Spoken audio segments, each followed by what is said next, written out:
Greetings. Hello, everyone. Welcome to Oh, episode 18 of Epsilon Sun. Thank you for joining us. Today we have a full cast, wonderful players. We have Aurora playing a fighter cleric, member of the Templars, or is she? Say hello. hello. We have a wonderful multicolored shell turtle, druid played by Karix. Say hello. Hello. We have our fierce barbarian monk played by, well, who is Loco, played by Pepper. Say hello. Hi. Okay. And our most knowledgeable, goodest boy, Asimar Wizard, played by Magrim. Say hello. What's up, fuck boys? Okay. And we have our Lady of Mistakes playing a warlock, Nissa. Say hello. Hello. Hi. Well, episode 18. A lot went down last session. So, without further ado, we're going to hand it over to our resident fighter cleric, Aurora, to kick us off. Take it away. The session began with the Great Meme Rebellion, as Theron realized that the opening page had been filled with countless texts from rebel spies. We then transitioned to the Beastmaster scene as we had slain the Pango wolf dog things, and surprisingly, due to the fact that one of the creatures was not dead, the Beastmaster wasn't overwhelmed with frustration and anger. He accepted his baby and took him back to its pen with the help of Garage, where he attempted to nurse it back to health. As the party stood around in their bloody but effective victory, they began a conversation with Takandrel. And Takandrel, say Takandrel smart, Takandrel champion. Takandrel is strongest, and Listen is a very lucky gal because of how Takandrel works. Takandrel is the champion of the arena. He is the favored of the crowd, and his huge muscular physique overwhelmed even Garage, who we know is pretty strong as an individual. The conversation with Takandrel is simultaneously hilarious as it is enlightening, and the party jokes in whispered tones as it walks away from him about their baby relationship and how intelligent Takandrel may or may not be. One of the key things that we take away from that conversation is that he chose to enter the arena willingly. He is not placed here as a slave. We then have an opportunity to loot the armory and of countless fallen goods and materials from previous gladiators. Everybody gets something neat. We take this opportunity also to identify some of the other gear that we have, including the butcher's bib, and Lokar eventually figures out the earrings between here and returning to the slave pens later.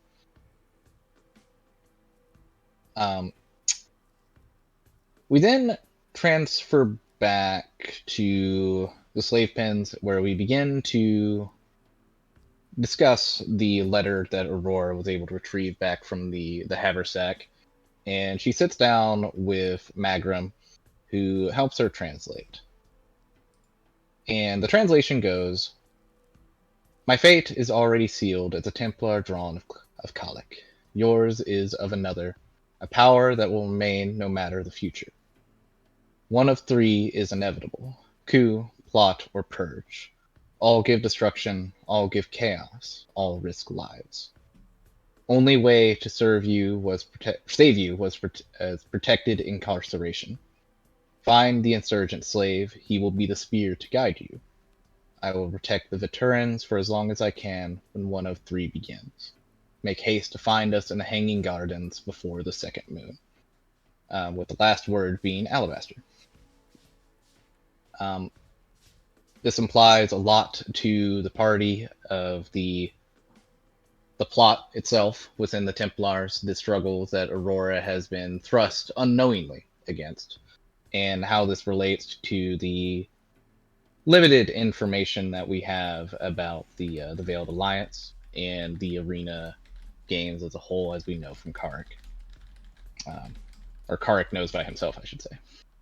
Meanwhile, Karik meets with Rumilla with the Flame of the Warrens. He is promoted to Associate of the Veiled Alliance, and he gets hidden in somewhere in the Warrens, in an old house or abandoned shop. They are looking out for a couple of gangs, including the Ruin Creepers and the Iron Rats, and also of Shivren, leader of the Tooth Cutters.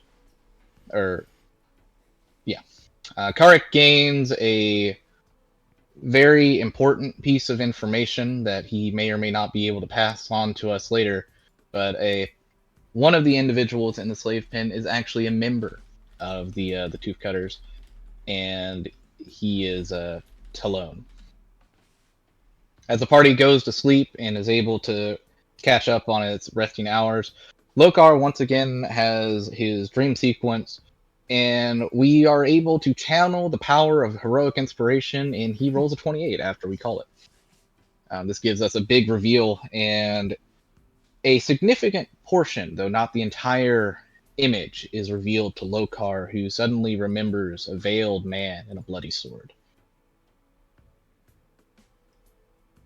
Afterwards, we have a couple more touching moments with the party as we transition back to Karik, who, as the next day begins and we do our montage of training regiments for the arena games, Karik gets an item that will help him sneak back to Ramilla and help the Veiled Alliance with their plans as the arena games begin.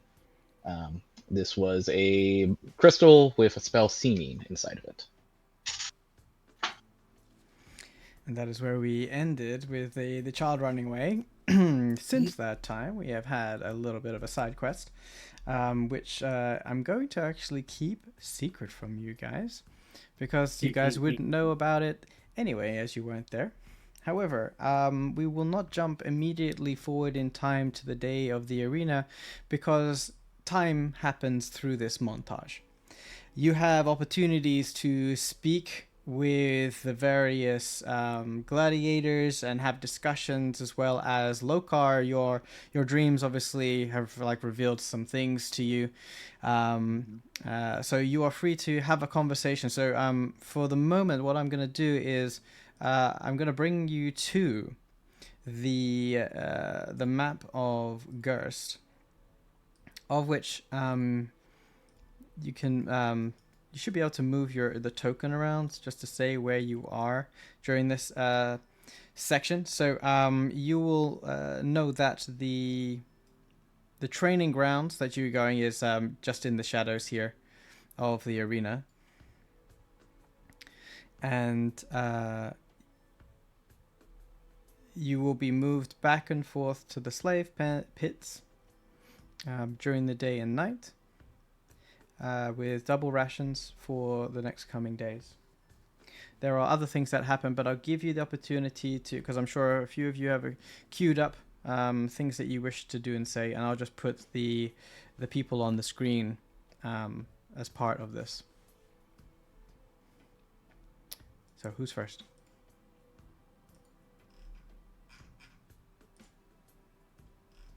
No one? I have a thing, but I want to catch my breath. Okay. So there was Takandrel, there was Listen in the arena, a couple other people, plus also in the slave pen. So night has happened, so feel free to pick it up from there. One thing I think everyone might be looking out. I mean, it could be just a random wordplay in the decoded missive, but I think Lokar also will look for people that are using spears to fight whenever they're in the training grounds, just Okay. to see if anyone we suspect that is the slave pens could be connected to that, maybe, or not. Yeah, their spear usage is trained with a couple of people. You have Talon, who uses it. Obviously, Takandrel uses a spear, and hold on, just bring up that training grounds.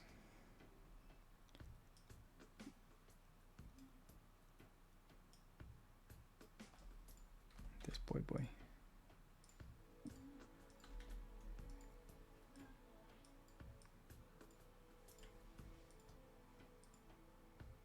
Oh, that one? Mhm. Hmm. Is he the one that tried to kill us? He Yeah, was I think it indeed. is. Okay. Got aim. That's what you witness within the trainings there. As far as you can tell, like there are times when you aren't in the training grounds that another group of slaves are. So, there are slaves that I never see fight. Is that what you're saying? Correct. Okay. See.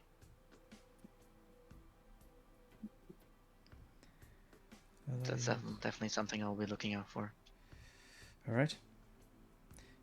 Good to know. Aurora wants to pay a visit to Neav.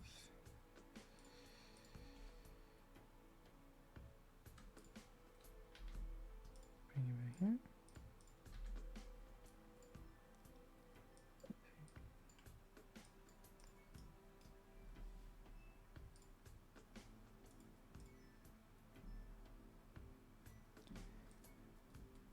And you want to keep Menage's hope alive. Okay, well, this is a question of like how you want to go about that. So, in the time that you spend going back and forth and training and getting stronger and feeling sure about yourselves, it's a disjointed experience within the slave pits and within the training arrangement. You cross paths occasionally walking from the slave pits to the training area and back as you are ferried with guard groups in chains, to where you sleep, to where you train. So there is only like really one time where you and Nahav are really able to speak to each other if you wish to do that. And Minaj comes back from training, but he's got whip marks on his back.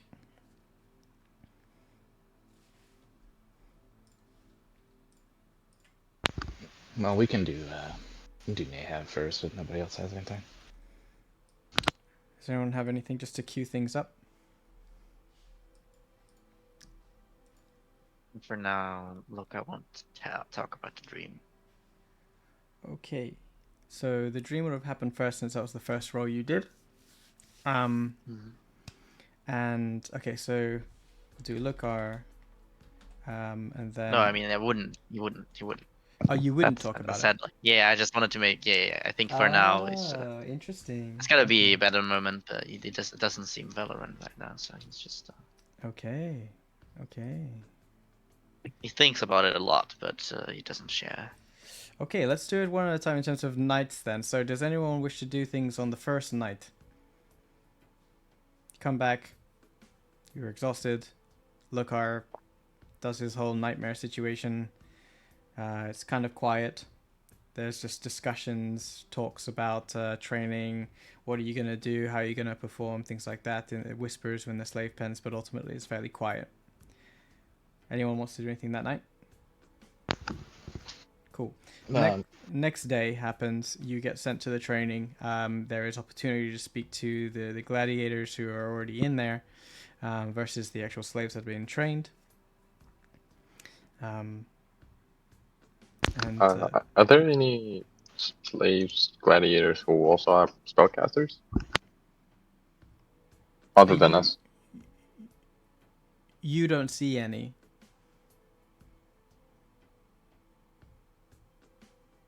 Okay. I think on the training ground, after a course of 3 days, I would also I'll try to figure out what the champion can do, kind of get the sense of strength. Okay, let's Or, do. like maybe training with. Yeah. I would like you to roll insight with your strength modifier. I will. You feel his pecs. No, just kidding. Yep. I guess I can just do strength check if you're fine with that, because I don't have proficiency in insight. But then you would. Right, so you just use your strength modifier without your. Yeah, it's, I'm proficiency just bonus. asking. It's okay that I click. You want to see Yeah, strength, but you it's can, gonna. yeah, fine. Oh no! So I have absolutely no. hey idea. Pepper, Good to know. you get the feeling like when you're fighting with him, like even though you've had training, you feel like as you're sparring with him, he is faster than you somehow. He is stronger than you somehow, as far as you can tell. And there's something within that you're not exactly sure about why that is the case. But this guy seems to have been just like you, almost training his whole life for this moment. And does he seem like, when we do training, does he seem like just a fighter, or does he seem like a gladiator? Like he's doing shows and stuff. With a on the critical training? one, you can't tell one way or another as if Okay, he's a well, fighter or a fine. gladiator or a soldier. Like, he just knows his shit. Okay. Great. Yep. That's fair. Well, that's what I want to do. That's so unfortunate with like a nat 1 throwing it straight out there, but I kind of honestly expect nothing less. Yeah, I got you. Yeah, sorry. The game hates you. Okay, the day is starting to dwindle before you start to head back. Anyone want to do anything further with the gladiators? Isn't Ahab there? He will be in the slave pens at the end of the day. Okay. Okay. Mango will Before we- propose. You Perfecting. go ahead. No, he just wants to do the helicopter strategy with Nissa better and You want to practice. train it out? Okay. Yep. So let's see. Definitely. If she's down for it, of course. Yeah. Okay, so to give you some sort of benefits for training this, if your training goes well, because you did it in the moment last time, like scoop and pew pew pew, so you're going to be turning this into an actual maneuver, of which if you get it right with these checks in this training, I'm going to give the first roll that Nissa does on this maneuver to be at advantage. So Oh. we're going to be doing, you and, Magrim and Nissa will be doing this teamwork check. So, Okay. can you both, how in sync are you? Okay. So, I would like you to, first, both roll me an insight check to figure out how each other sort of like kind of can do this better. 9, okay. 7, okay. Both lower than 10 so far. Okay, this is just how long it will take you to get there and whether or not there's anything further that we can do here. So it takes you a little longer to figure out how you can do this efficiently, to like recognize that, Magrin wants to do it on a whim to like scoop Nissa, and Nissa needs to put her arms out in a certain way to be able to like pick it up easily so you're not sort of reduced in speed. Now, to gain this advantage, it's going to be of a higher DC because you're struggling to figure out each other's movements. But let us do a dexterity for Magrim and an arcana for Nissa. Arcana. Okay. Yeah, so that you sort of like know how to sort of manipulate how you were to cast a spell. Okay, cool. 18, 12 is divided by 2. 15, right? It's 15? 15. That is exactly 15. what you needed. Oh, yay! Collectively, okay, so yeah, it was going to be otherwise higher if you it was going to be 15 based on the fact that you failed the first one, but anyway, you succeed, and you figure out how to maneuver yourself quickly to pick up in enough speed that Nissa is able to, for this maneuver from now until forever, Nissa's first attack whilst being scooped by helicopter Magrim will be at advantage with your Eldritch Blast. Yay! Yay! Thank you. No worries. Awesome. Bobby, training That's really- yields pretty benefits. Cool. The night comes and Aurora, you cross the line to go over to Nahav, who is sweaty.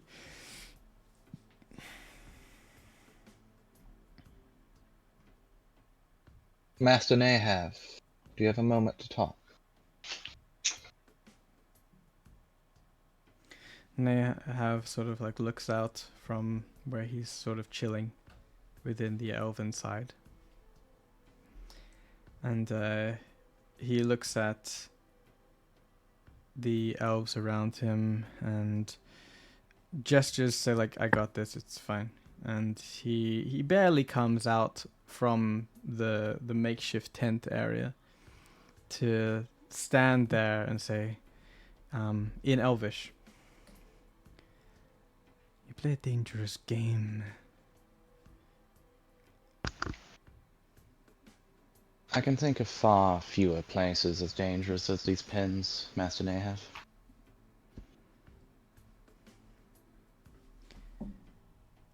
Say what it is you need to say.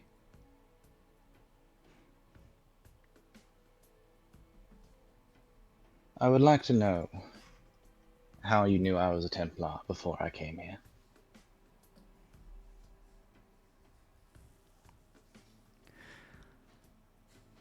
It's not exactly the hardest thing to do to pick out the only human that is a Templar within the walls of Gust. You know that's not true, Nahav. There's at least two of us. 2 amongst over 100, maybe?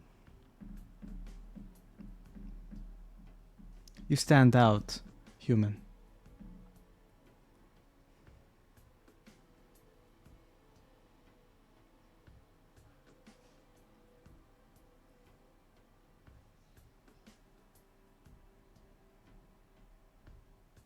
Who told you?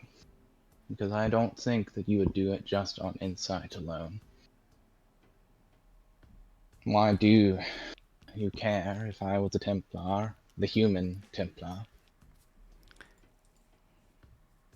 I get your anger at the Order. It's the anger I share.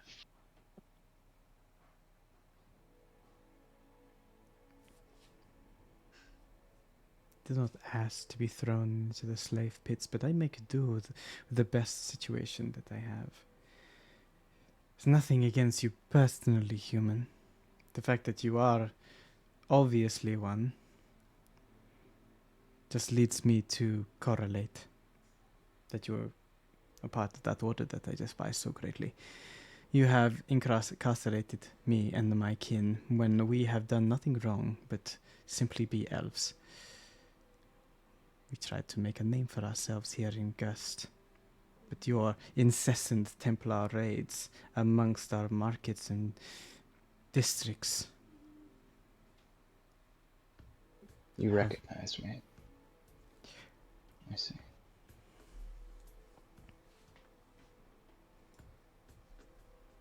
Why do you care, human? You're a slave just like everyone here now. Slave or not, Master Nahav, I seek a better world.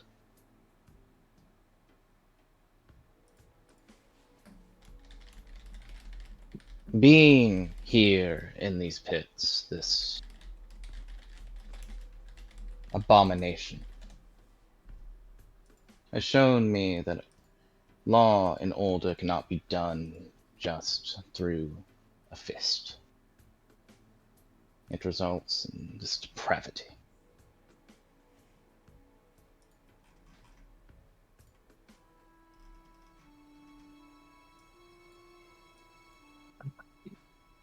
I know that you are an incredibly wise and talented man, Nahav. The men you lead are extensions of yourself and your mutual abilities. There will be opportunity during the games to change our fortunes. I intend to. I'm aware. I intend to win my freedom just as Kalik has suggested that we can. These games, this is our chance to break out from under the thumb, to escape this ridiculous city, to return back to where we need to go in Elvenhelm and report back to our king the atrocities of those who choose to believe they are in power within Epsilon.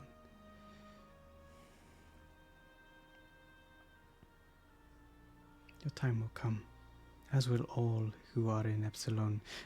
The time of the elves will soon be here. We will rise up and we will take the ruins that is this country, this continent.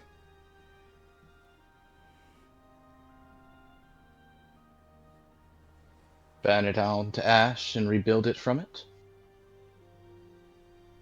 If necessary. It is clear that the incompetence that are running Epsilon somehow, with some luck, managed to succeed 20 years ago. Who knows how, but I am sure it is something with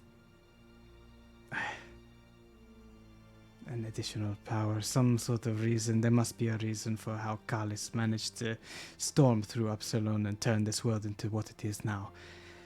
He cannot sustain what he has conquered, and we will reap the benefits.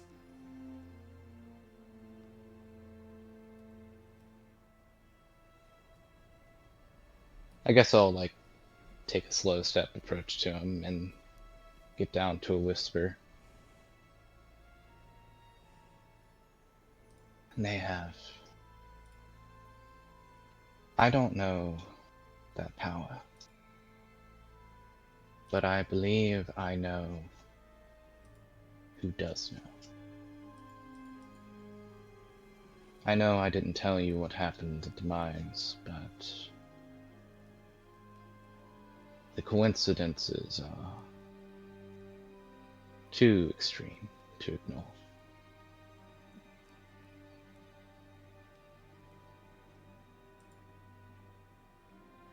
He cocks an eyebrow at you.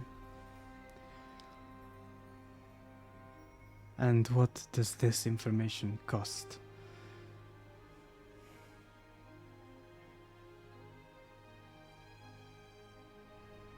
I'm looking for someone. Here in the pens. It's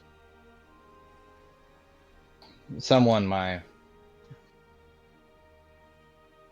close friend of mine told me to find. A spy. A mole. Someone against the regime. I don't intend to stuff them out, no, quite the opposite. I intend to ignite the spark. I would be overjoyed if you could return to the Elven homeland. Tell of the horrors of the city. And when you return, help me burn it all away. Purify it in a holy fire. As you said, it is a corruption, a sickness.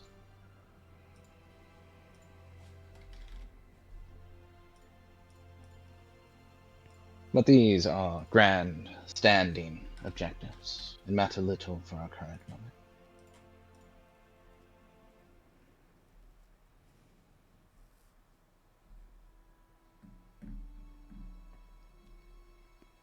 I'm waiting for your terms.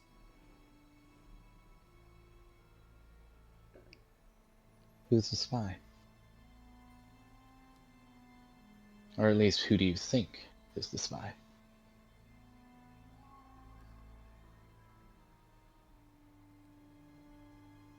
It's a rebel. They're here in the pens. Perhaps they're a gladiator. They would have to be of an extraordinary ability and have been here for quite some time to survive. Someone that the Templars would know of, but dismiss as a non-threat. Perhaps the guards as well.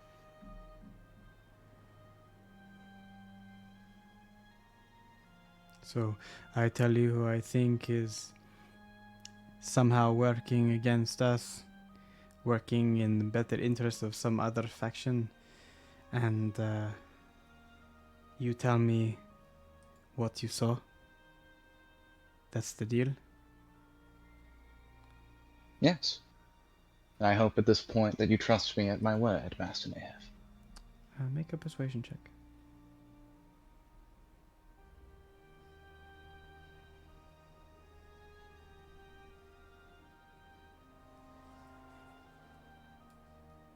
Oh, dang.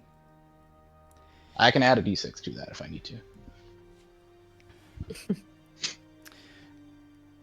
Nahav's sort of guarded appearance on his face softens as you offer reasonable terms according to him. And he looks at you and steps one step closer and says, "This is a one-time deal. I meant what I said earlier. You are still a Templar, but something about you sees something bigger, and maybe you are different, but that doesn't mean I forgive you." I did not Okay. ask for forgiveness, Mayhev. I cannot change the past, only the future. What I know is the tattooed human who trains with the gladiators. She has snuck to the gate more than once since you've been here during the night. A brief word with a shadowed, hooded man, or woman, I can't tell, in a white cloak.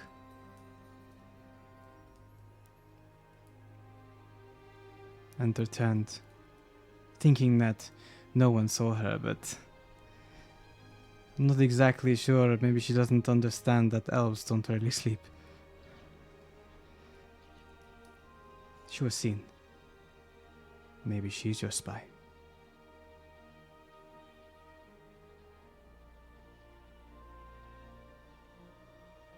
Perhaps.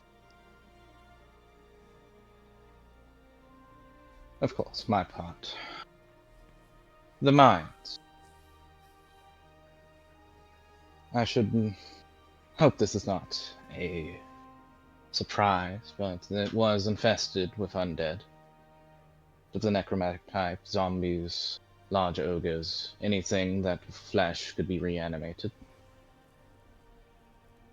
There was also, in the depths, a type of corruption of nature itself, a plant that was both dead and alive, being commanded by a particularly foul abomination of a man. He had slain countless of the Minus, 2 Archeg queens, so his power is indisputable. We found evidence of a type of arcane or psionic call that prevented the miners and the staff, I suppose, from thinking reasonably. They fed it, slowly but surely, It grew in power until it took over the mine itself. This creature is arguably something I've never seen or heard of before. Very corruption of nature itself. It's evil. More evil than I can put to words. The Templars themselves, when they arrived to resolve the situation, seemed split, divided. There was knowledge among them of what it could be, but that was definitely kept close to chest. I have a suspicion of a few of my associates know the truth, though getting that information out of them will take time.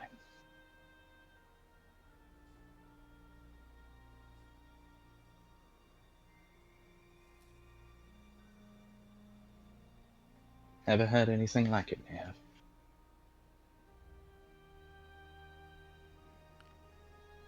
Sadly not. Or, I'm not sure if that's sad. That sounds like... Well, I don't know what it sounds like. Perhaps if I manage to get back to Elvenhelm, my elders will be able to know. Or perhaps there is someone here within the city walls that might be adept enough with that of nature to be able to give you more information, but unfortunately this is something unknown to me, or... Well, it's not exactly my forte, or I don't really care. You are among the elves here in the Warrens. Is there anyone who might be able to point me in the direction? There's always someone in the Warrens.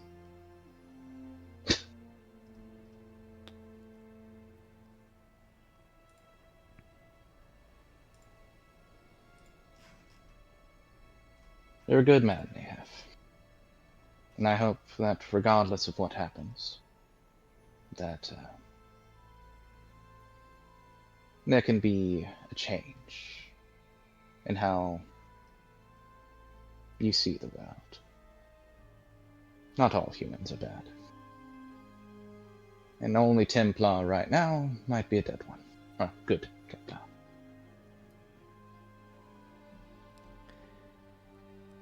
But I intend to change that.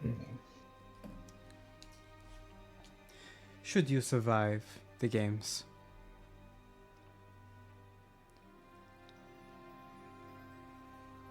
perhaps you seek out a gentleman named Solon. He seems to have some interest in the comings and goings of strangers coming through the caravan district. He's a tiefling. Find him in the caravan district. At least that's when he usually is trying to lift the pockets of naive tourists and merchants.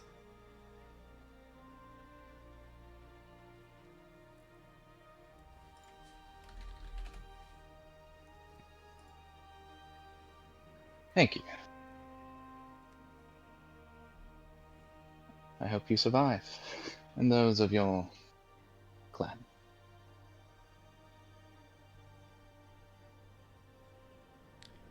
Gives you a nod. Goes back to the elven side.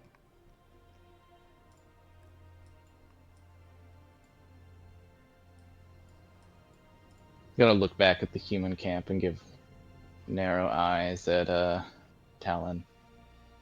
Mm-hmm. Man in white.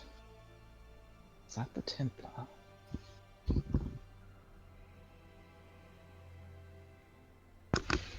And then I'll head back over. Okay. The night draws in. Does anyone wish to do anything this coming second night? So there were 3 days of training, right? Correct. This is the Second second night. day. Okay. Second day, second night. Mhm. I don't think I'd do anything night. Anyone? Okay. Something happens during this night. Magrim, during your chosen time of watch,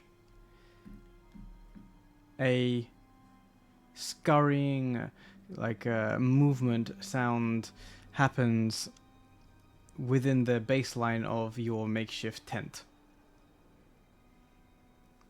A movement of a dark, small creature seems to have infiltrated your tent and sneaking around the bottom trim, making its way around you in bursts of speed and trying to remain inconspicuous.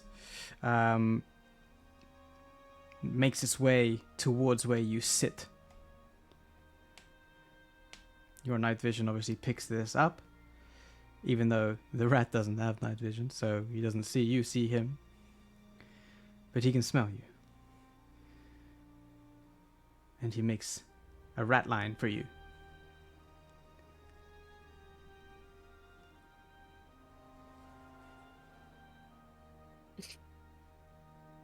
Hello, little guy. You're very lucky because I already had dinner, so I will not eat you.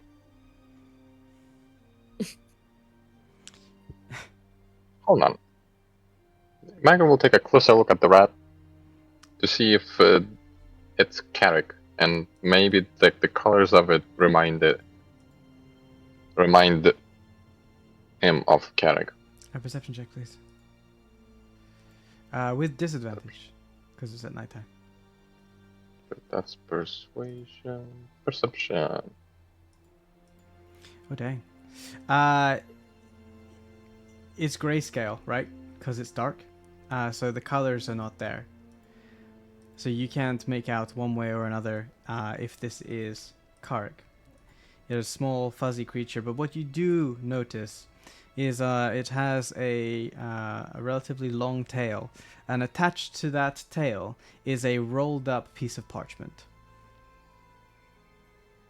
The rat skitters up to you and goes up on its hind legs, and it sniffs the air and notices your green illuminations and does two little. Uh-huh. Okay.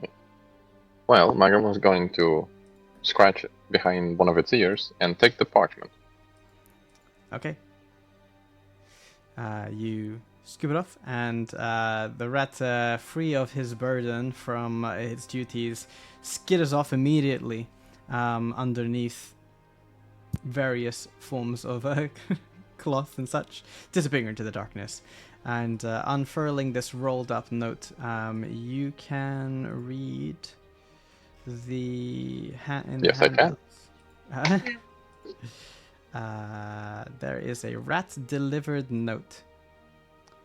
Hold on, I have to. Go to the handouts. I wanna read. I don't see it. Hold on. There you go.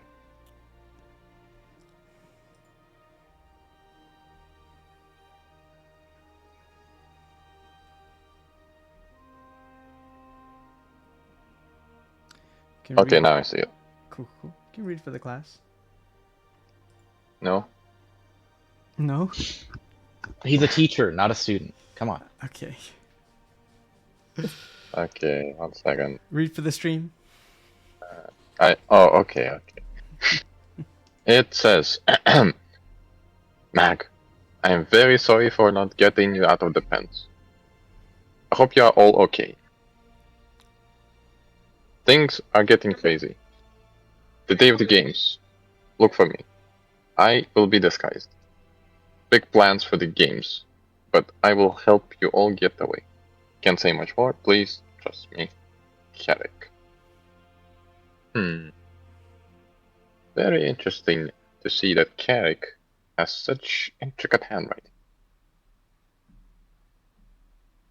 VA. Huh. Guess we're getting out of here after all. The first person, I guess, that he would wake up would be nobody, because he values the sleep of his companions, and he will bring this up in the morning. So kind.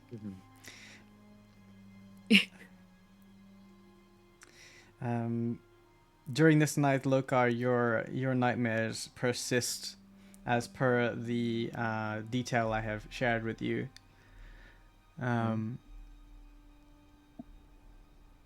Nothing else happens within the slave pens that night,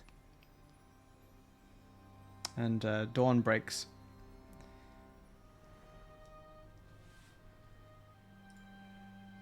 Hey, yeah. Good morning, blessed be all of us under this great sun. I wanted to gather your attention, everyone. Last night, I was, on the lookout and found a message from Carrick. Now, What? oh, it's a long story. Basically, he is outside and safe. He will help us, however, he will be disguised. And that this VA, which I imagine is where you're going, Nissa, this Veiled Alliance is behind this. Yeah. Here, Veiled here, see, Alliance. he literally bolded out V and A and capitalized them to make it very obvious. Oh, he did, yeah.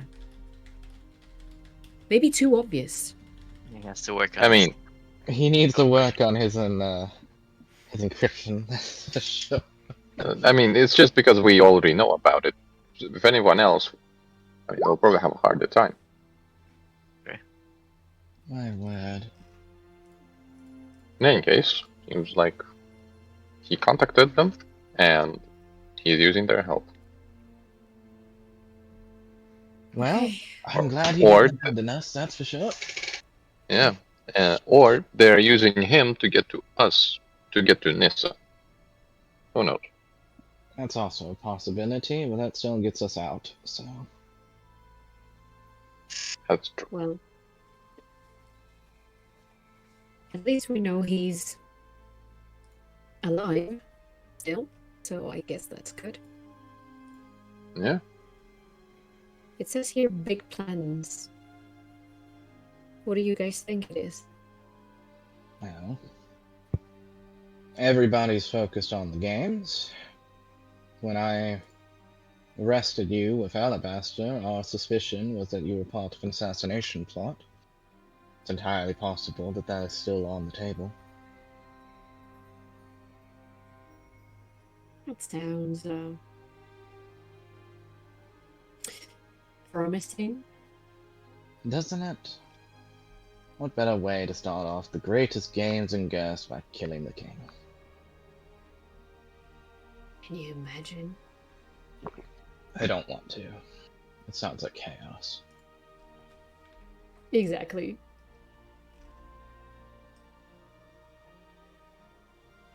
There is one other matter to discuss.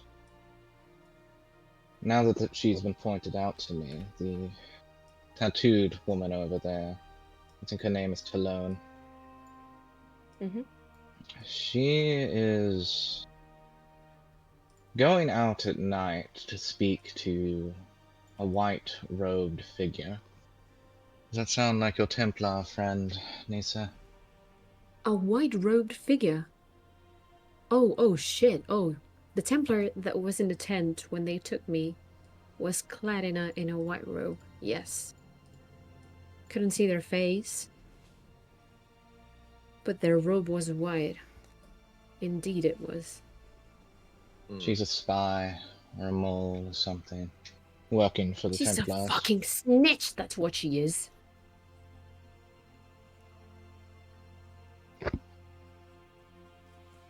And she turns to gaze at this woman, kind of throwing daggers with her eyes. You really need to be more subtle, Nisa. At the, at this point, I don't think it's really necessary. How did you find out, though? I like to think me and Nahab are becoming fast friends. It'll be a couple more years, but maybe one day we'll trust each other. Well, that sounds for you. But I'm glad you're making progress.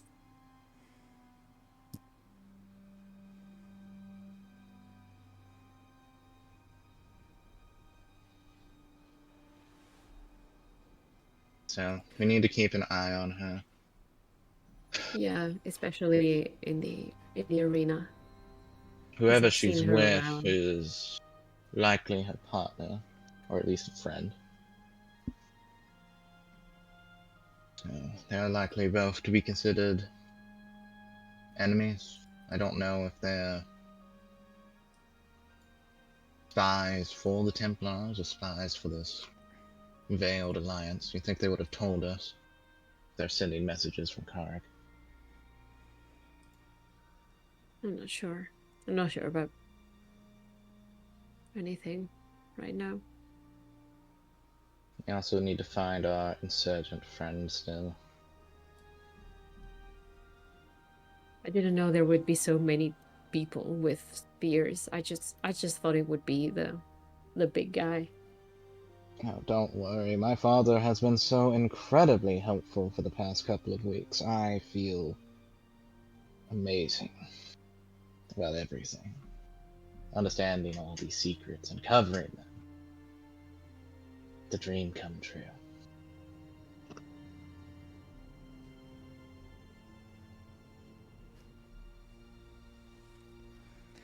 Okay, your training day begins, the last one before the games, and the pens are all aflutter with the upcoming games. As you have been taken from the pens to the training grounds, you see banners and pendants being mounted in preparation for the celebrations of Karik's games. There are merchants that are like lining up around the Gladiator Stadium, like food vendors and like sellers of merchandise, how we say, little flags of Karik and symbols of Kalis, as in true fashion of trying to get the most out of its people.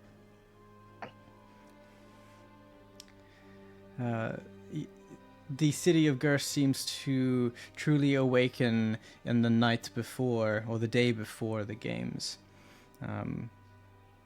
As you are paraded to the gladiator area in chains, there are people that observe your sort of chaperoning, with pointing and whispers and gasps, and people that look you up and down both in disgust and also with eyes of allure. People that take a keen eye to some, and then expressions of disgust and spitting at the feet of others. You're causing quite a stir just being a slave, and for the first time perhaps whilst being incarcerated, you're being noticed by the general public. The day begins in the gladiator arena, where you try and perfect your technique, Magrim and Nissa, and you try and prepare for the following day as best you can. Does anyone want to do anything? Well, I'm still failing at figuring the guy out. You are. So that's what I'm doing.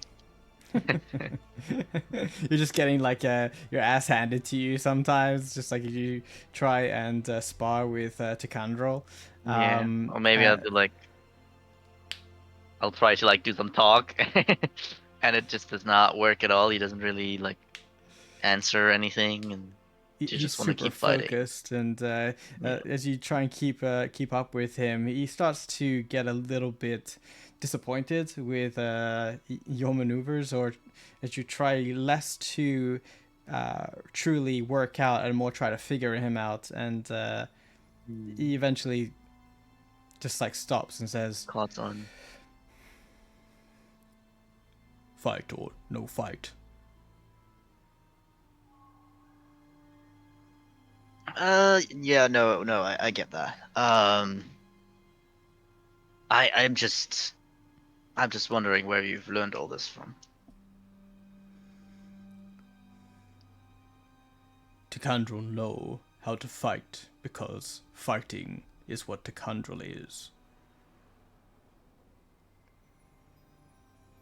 Okay, so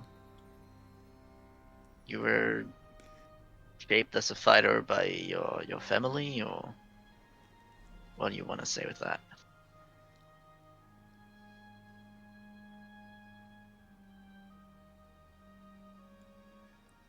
Here, Tikandrel, find peace.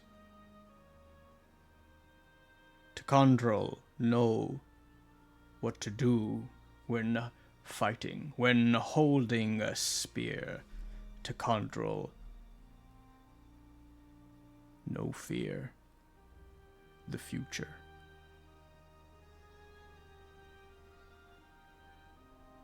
Okay.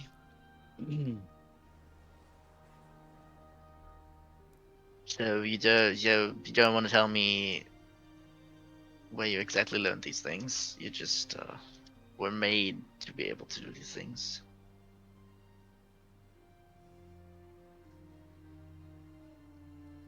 Tikandrel know fighting. When fighting, Tikandrel know self. Tikandrel purpose. To fight. Tikandrel know this. Okay. Yeah, I see why I have a problem figuring you out. Fine then, I guess I'll stop that. Let's just fight. It's good enough for me. He just like when you say let's just fight, he immediately like jumps on you, and you like back up, and he's like totally on you again, and you realize like he's like a machine in a sense. Like he literally has everything drilled down to an inch of almost perfection. It's kind of inspiring, but if he could just hold a conversation, right, he'll be a perfect man. Yeah.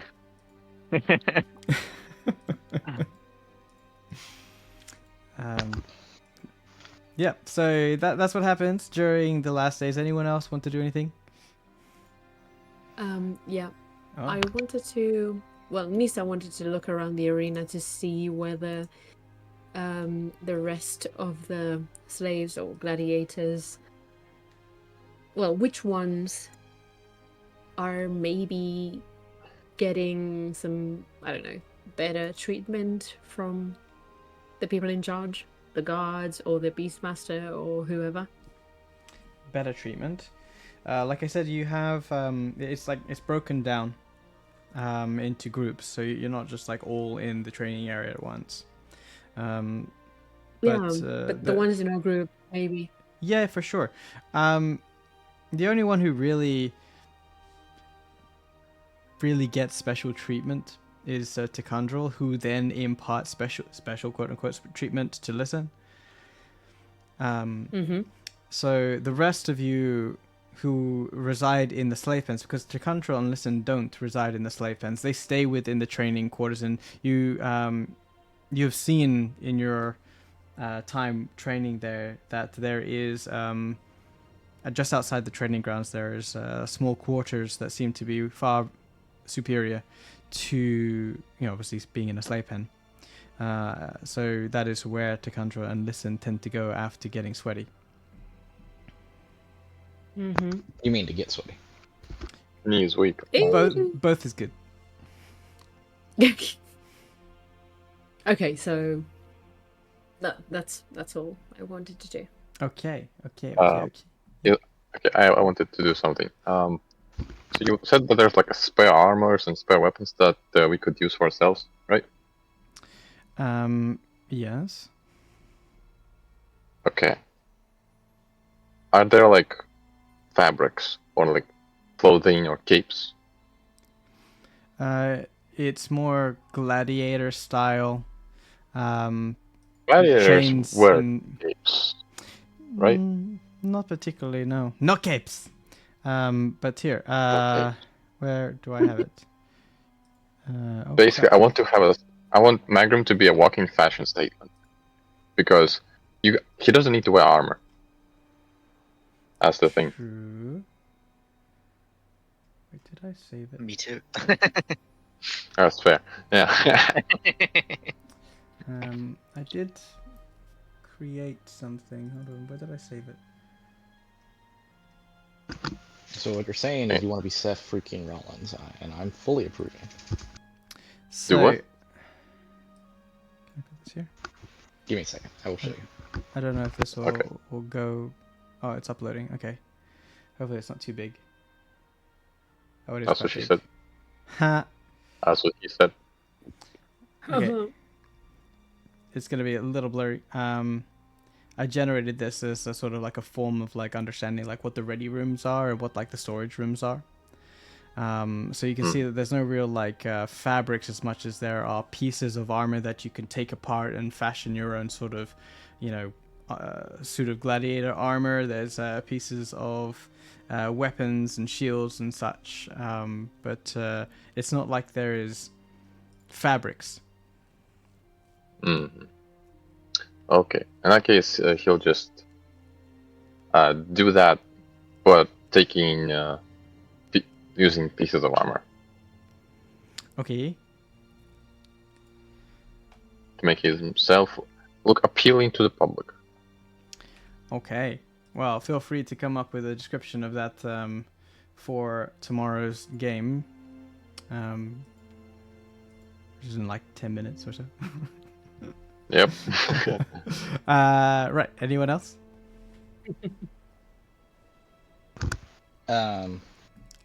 Check on Minaj, I guess. Uh-huh. Minaj, make a... Yeah, he doesn't seem to be too optimistic. Yeah. And each time he comes back to the slave pens, he seems more worse for wear. With... Like he's been beaten up. Like he hasn't fared well within the training area.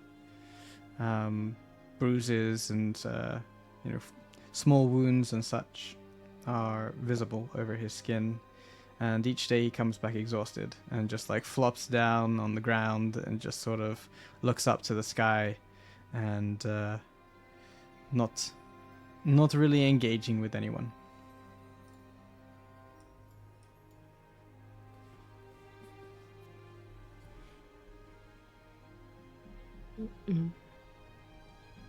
Well, Minaj, how you feeling? Oh, fan-fucking-tastic. It's the dawn of a new era, and well, I'm not really gonna feel like I'm gonna survive the day. But therein, at least lies an end. It's kind of comforting to know at least all of this is coming to an end.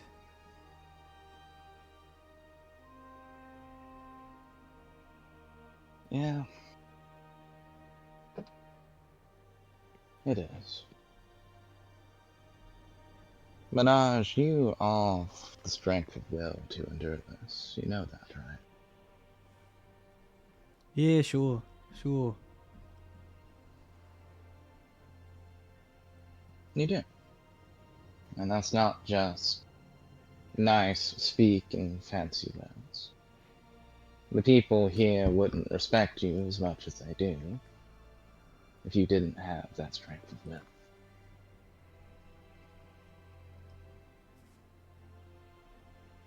Is there something you want? Or are you just here to spin some sort of philosophical bullshit? Well, I was going to offer you my food and stop that. Now you keep it. Not in the mood for eating people. Fair enough.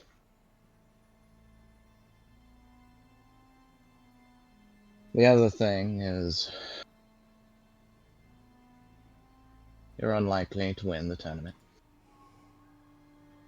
Or the games in general, so that means there needs to be a different way for you to escape. Why do you care? Like, oh, I certainly don't care.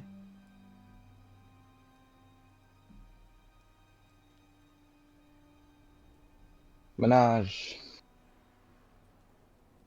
it's unbecoming to be so defeatist, especially for one as talented as you. Life is hard. The past is difficult to deal with. But for as long as we breathe, we can change the future. Change our futures. Mrs. Gerst, being a human sucks. I'm talking to a Templar that says that. I was supposed to be privileged. And yet here I am, just like you. A slave. I don't want the city to be like it has. And if there are people like you who know just how bad it can be, and if you can get up tomorrow and think of a way to make it better, then that's the people that I want to help rebuild the city. The people that deserve to be here.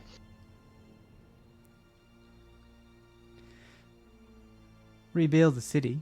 We just fucking built the freaking ziggurat right here. It's building's been done enough, alright?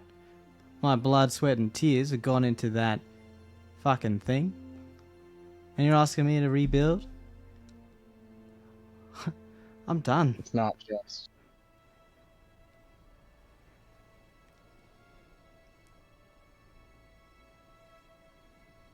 Minaj.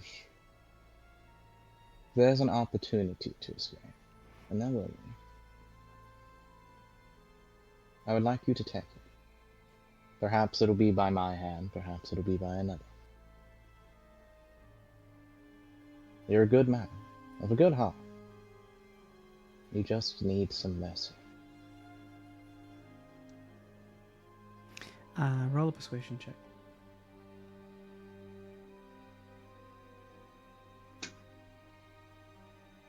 Or D&D, we gotta go.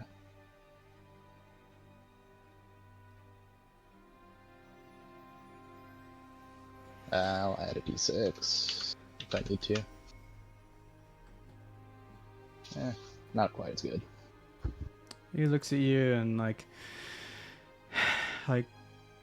makes a long sigh and then looks down at the ground, looks back at you, and you see in his eyes there are tears, and says, I'm just so fucking tired.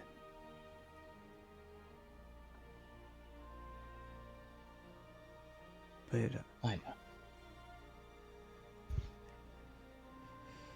if you think something's gonna change, I'll do my best to try and stay alive tomorrow. We do have people here that care for you, Minaj. Kind of nod my head at his female friend that yells at him all the time. She, as you know, she's there, but I mean, clearly there's been some sort of breakdown, as she isn't really as close to Minaj at this point. She is off to the side, strapping up her wrists a little bit, almost like she is preparing for tomorrow, looking over her shoulder at Minaj, like in a sort of dejected kind of way, like looking at the lost cause. And Minaj looks to you and says, you know, these slave pens are made to break people.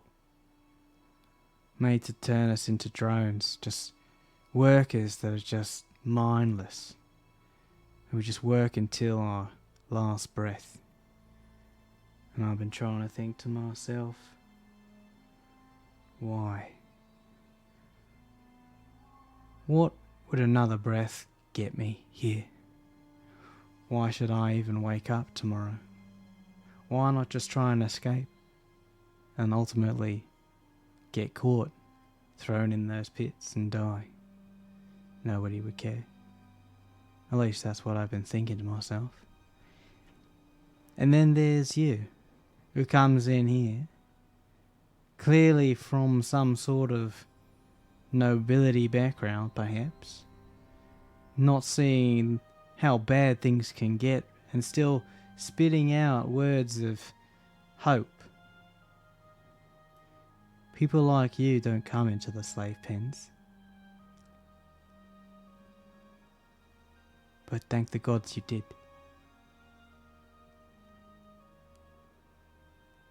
Word of wisdom that was taught to me by my teacher many years ago. You are not sent places to break, no matter how difficult or troublesome or painful it is. You are sent there to be reforged, just as iron can be reforged into steel.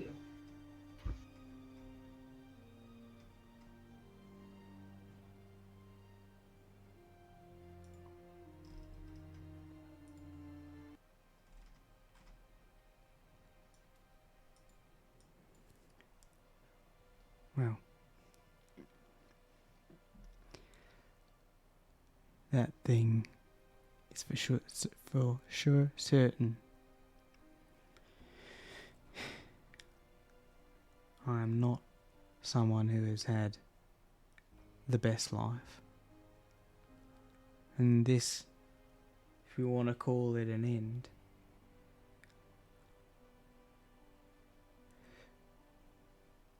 fuck 'em. Fuck them who put us here, who try and control our lives. Fuck them who think that they can break our spirits. Fuck them who think that they can control what we do day in and day out. It's down to us that control our destinies. We'll take that. No matter what happens tomorrow. Fuck 'em. And Minaj gives this sort of battered grin. Aurora has the biggest shit-eating grin right now. She's so happy.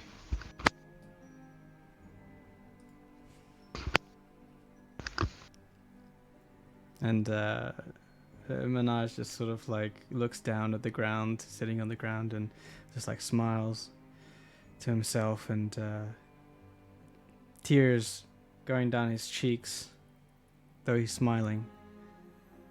And he says, one way or another, whatever happens tomorrow, it's my terms.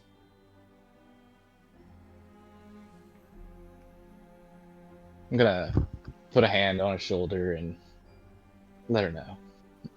I'm sure she would appreciate your change of heart.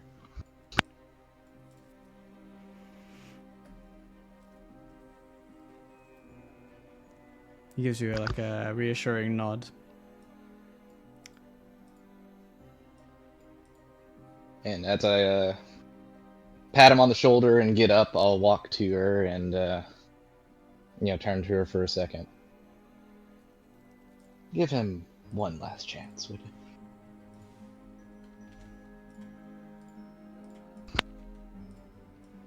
Tanta looks at you as she's doing up her wrists with this sort of shredded shift that clearly she took off some dead slave.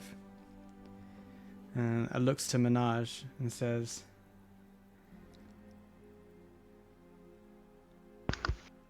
he's gone. No matter what happens, he's had enough chances with me. I'm not his to control. I get enough beating from the guards that I don't need to take his beatings too. The sand can Didn't have re- him. Or you can.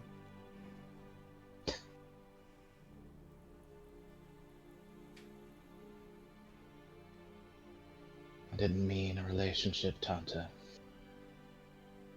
I meant the flame of hope. We are all masters of our own destiny.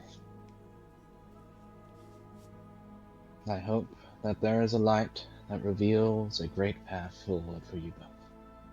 Something better than this.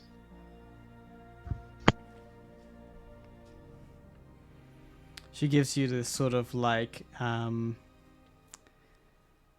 patronizing smile, and looks down to Minaj, who's like there grinning at himself, at his hands. Looks back at you and says, "No man's gonna keep me down again." Good. And she turns her back on Minaj and focuses on what she's doing.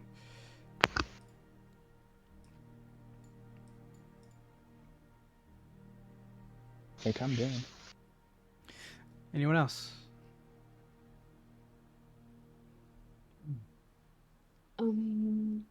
Like- I think. Are we in the nighttime already? I think yeah. Yeah, I think yeah. we are, right? Yeah, it's closing to the final night before the games. Yeah. I would do something in the evening, like It is- before we go to sleep, depending on what you want to do, Nisa. I don't know. is- I was just thinking, not really talking, but Nisa would probably, since she's feeling uneasy about the games and all that shit, she's trying not to let show, but she would like to sit down or curl up next to Magrim and, you know, kind of wordlessly hold his hand, or just being close to Magrim because it brings her comfort. Oh.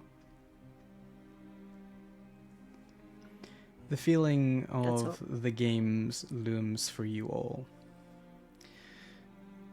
Despite the knowing that tomorrow will bring a brand new day of potential opportunities and some big things happening according to Karik. One thing's for certain that you all feel is that tomorrow is going to be a different day.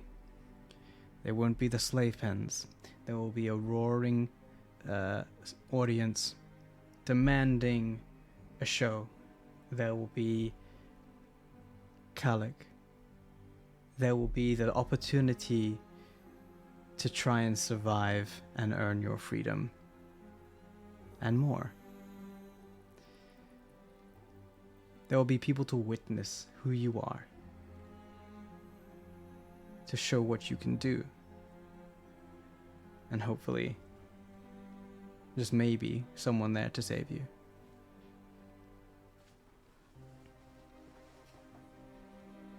Look up. Yeah. He again this evening, like the other evenings, since he had the earrings, he's kind of fiddling with them. Hmm.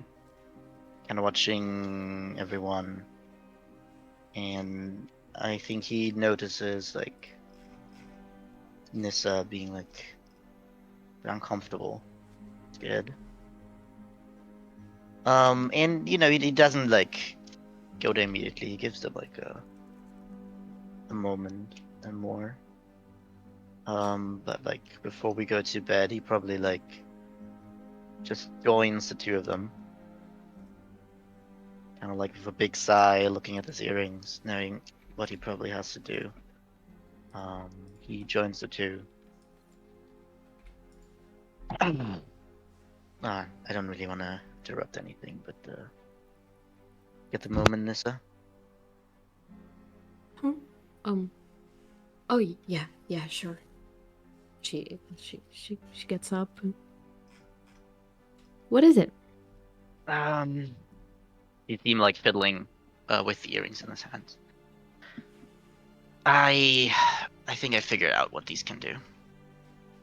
Oh, And I think it might be that tomorrow we have to escape or get away or sneak or whatever. And I think Melanda probably wants you to have them to make it easier to get away. And Me? just opens like his hands to you with the earrings. Yeah, I think she looks down at the earrings and goes, "Are you sure? I know they have like, sentimental value for you."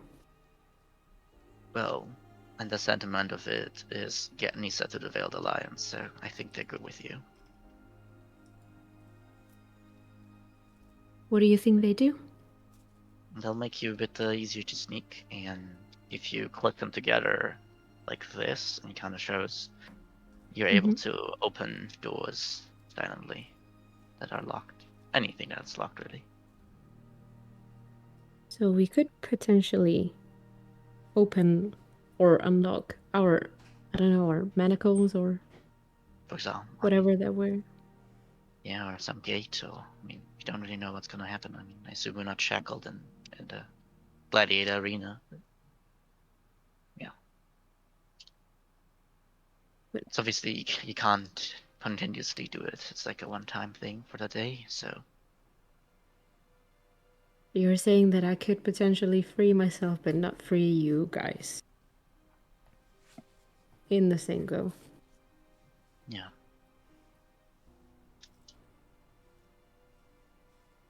But I mean, it could come in handy at some point. Yeah. Yeah, I just gotta maybe figure out a way of using them to everybody's advantage, not just mine, because it would be hella rude to just.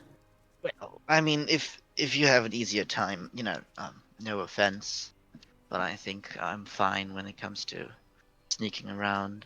You know, I'm quite big, so you not making any noise would be helpful for everyone. You know, when it comes to that. Yeah, I get it. And she takes the earrings and puts them on. Yeah. So you have to do a successful dexterity check, right, to get them attuned, or is that just do the knock spell? Nope, that's for the attunement. Okay. All right. Otherwise, they're just earrings. Yep. So since I know how to do it, can I help her with that? This is more like it's down to her ability to like trying to put them together. So you can't really help her in terms of how her fingers can sort of pull together. You can sort of show. Well, you haven't attuned to them either, as much as you know that you have to you have to assemble them. So unless you've attuned to them, then you could help, but you haven't. Oh, so it's dexterity check. I mean, I technically have one extra, but you can also try. Let's see.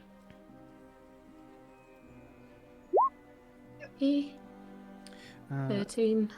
Yeah, the dexterity check isn't too high. It's still an item to put together. It's just as you start putting the earrings together, you realize that there's an interlocking mechanism as part of it, but it requires a certain movement and position of your fingers, your deft fingers, as you sort of clamp them together. And as you do that, you realize that as you're putting them together, your hands are in a motion as if you're holding lockpicking tools.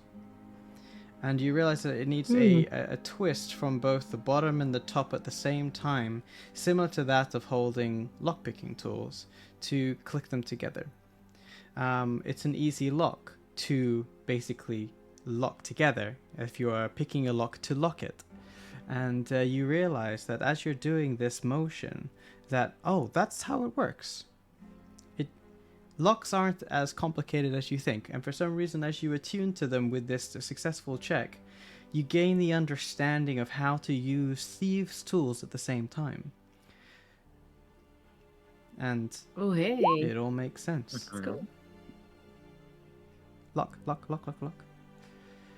Lock. Lock. Lock. Lock. Lock. Lock. Lock. Lock. Lock. Lock. Lock. Lock. Lock. And she already looks slurring my words. at Lokar and goes, "Wow, these are really cool. I'm not gonna lie." I mean, aware of Melandus, I'm not surprised. And Yeah, me he neither. like, closes your hand where you have the earrings and says, "Make sure you don't lose them, alright?" I will. Don't worry. Thank you, Lokar. Nice. It's my duty, I suppose. In a weird way. I don't like it. I'm gonna make sure I use them properly to get everybody out of here, one way or another. Just I'm not leaving everybody behind this time. Figure something out. And, life is life. I guess, yeah. Kind of like, lets the two of you be again, and moves away.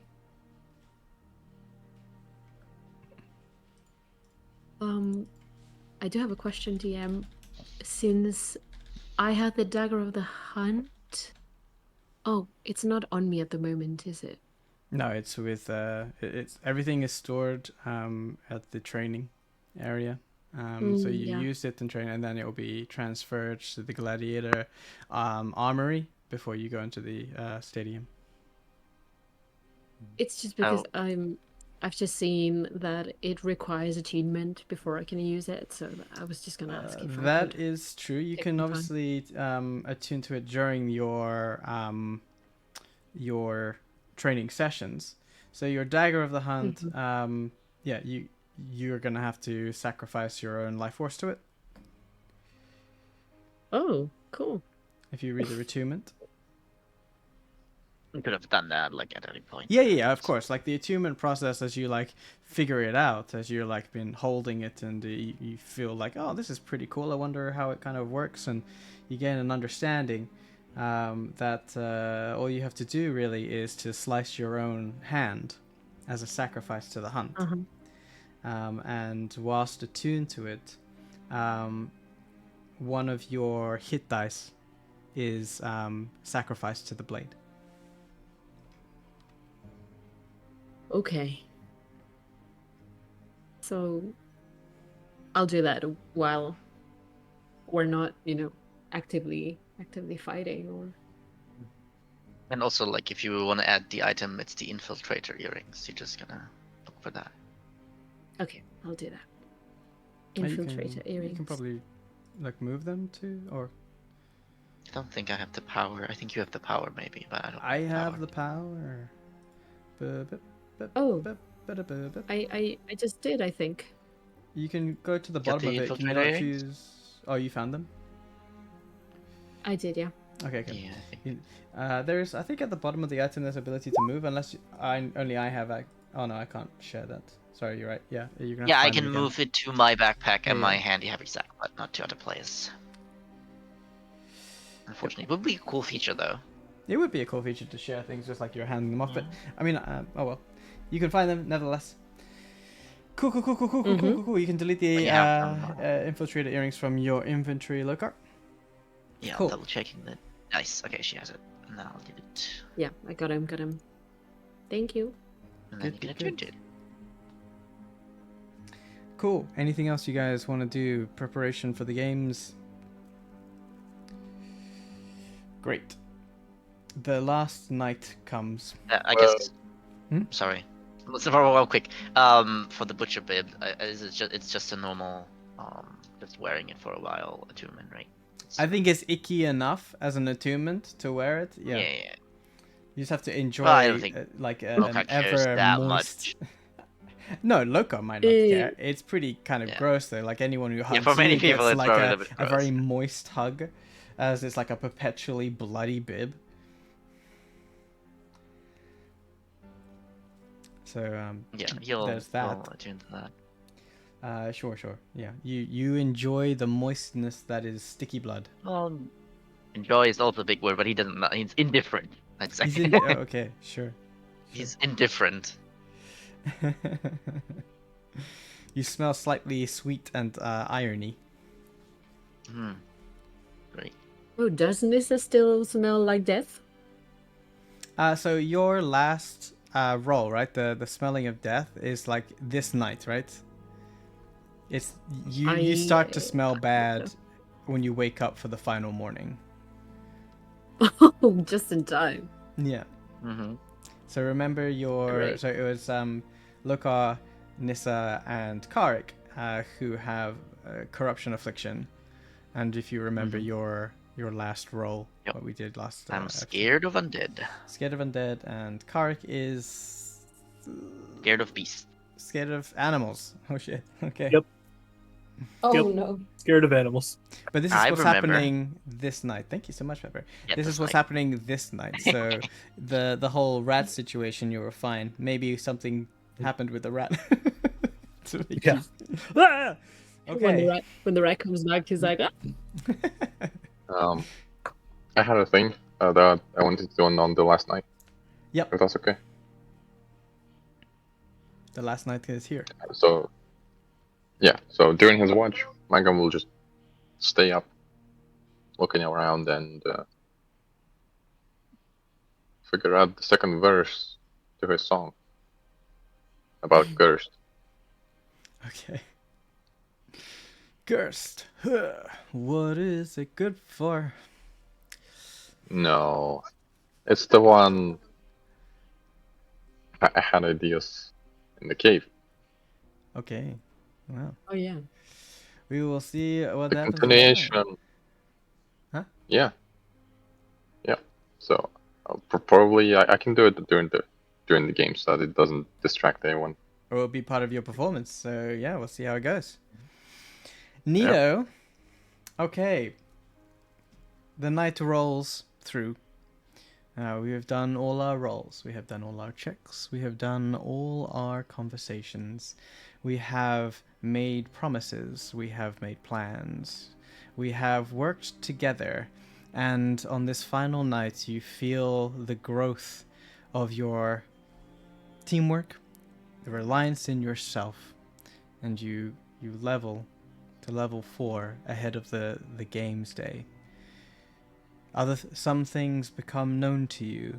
Something sort of clicks. Strength is gained through this montage.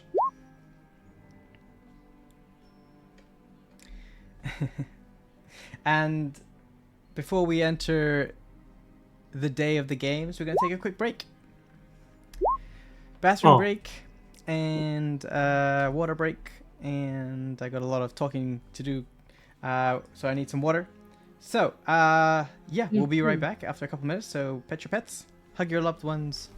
We'll be here back in like a couple minutes or so. Sounds good. Okay. Okay. So those telling me to look the class into Bard, I'll do it when I'm level 19 wizard.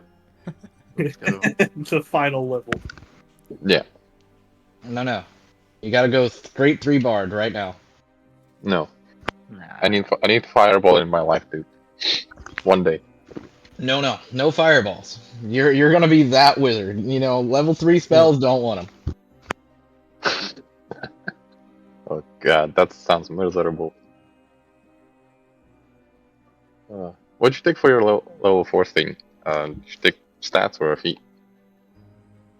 I'm a multi-class, so I'm 2 fighter, 2 cleric at this point. Right. 2 fighter, 2 cleric, you have action surge, have an extra spell. Nice. Yeah, like this level wasn't all that special for me. I got channel divinity in a spell slot, so Oh, nice. Wait, you have the knowledge one, right? yeah. Makes you proficient and stuff? Dude, that's Yeah. so good. Yeah, and then I'm gonna take the fire rune when I get the rune knight level, so I will be proficient in any tool check. So and expertise in any tool check because it's proficiency doubled. So Dang. So you can, like, get... What's the word? I am the Poisoner's lockpicker. kit. Yeah, well, the lockpicker. You can get poisoner's tools and then make poison. Yeah. You can get if it was the 2024 Poisoner that gives me the half feet in like a reasonable save, I would take it because I can make it scale off Dex, and that's not my Dex save. Oh, is it not does? terrible. Yeah, you can make it scale off Dex or Int based on which one you Oh, choose. nice. Damn, that's Um, cool. So that will actually like not be an unreasonable way to like pull util out of my kit, because like my character is pretty much all single target control, so that it works just fine. Nice. But I'm just a druid. I kind of want second level cleric spells. At some Oh, yeah, point, they're good. I just don't know when to take it because like I have to get Rune Knight because my damage has fallen so far behind already. I mean, you also need to get like extra attack at some point too, right? Well, yeah, but I mean, you can I guess you can the substitute whip that with thing the helps spiritual. with that. Yeah. Well, my spiritual weapon is dead in my build, so I Yeah. have a wisdom of 14. It's dead. Oh, okay. No, I Oh, have that- the bonus action dagger toss thing. That's my multi attack. Oh, yeah, that's good. What's and the I whip have- do? I don't remember. The whip does whip damage, plus I can spin a charge to cast Thunderclap on him at the same time. Thunderclap. Is that like the that Cantrip. clap? Oh yeah, yeah. It's a D6 cantrip. Right. It's pretty And neat. this- I mean, Yeah, and it's a Some DC AoE. 13, which is, acceptable at this point in the game. Hey, I'm back. The possibility of doing like three attacks worth of damage is currently available, and that's enough for now. So I'm back. Hello. Hello.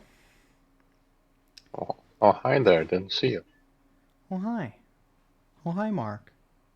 hi. Oh, hi, Mark.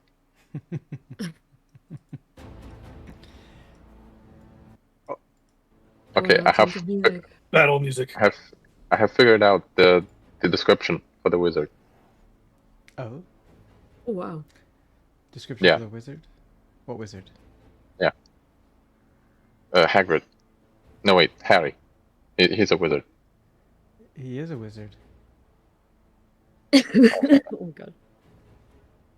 Wait, am I missing something? Harry. Well, you said I need to give you a description of what I found. Oh, no, like how you put things together to, like, Yeah. Okay. That sounds good. That sounds good. I'm so excited. Oh, yeah? The build up. The extra knowledge. The secrets. I know things. Not really, but I know things. No, you do. I think it's so funny, like, Karek's attempt of a coded message is just, like, literally Yeah. the easiest code to break. Yep. Oh, why is it leather? The bandana stays. Striking red bandana. Yes. How does one find red? Blood, right? It's a blood dip Yeah. bandana. Yeah. Well, it won't change color during the games, so. Well, Exactly. and that, It kids, just is how you gets get HIV. What? What? There is no such thing What? in this game as venereal diseases. Ah, my bad. There's only special magical corruption. Exactly. There's enough makes you- disease going which around makes- than just Yes, sexually which- transmitted ones. which- Exactly, which makes you stink. Wait. I don't know where this conversation is going, but I'm concerned.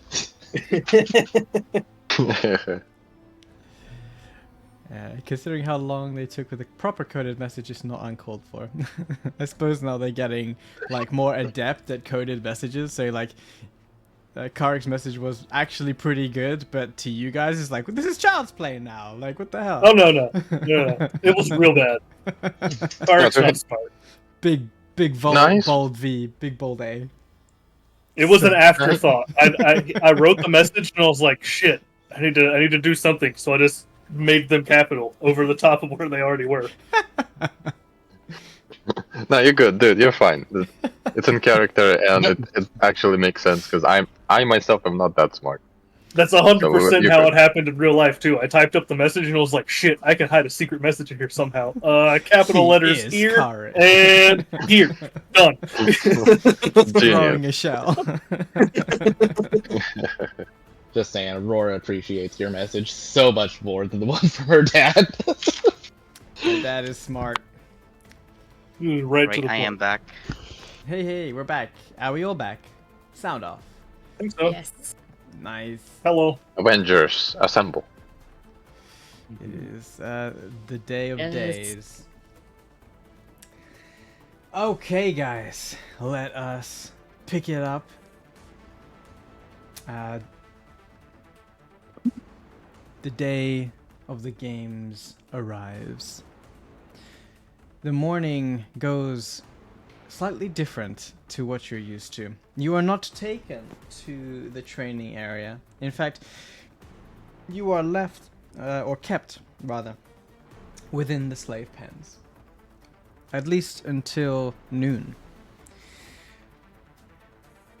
Within the slave pens, in addition to your double water ration, you get actual meat. Like pieces of meat, not slop. Protein. And this is probably one of the first solid meals that you have had for a number of days.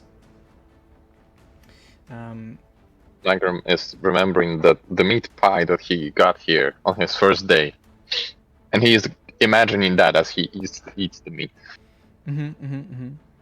It's barely cooked. It's like not even medium rare. It's not even rare. It's like pre-rare.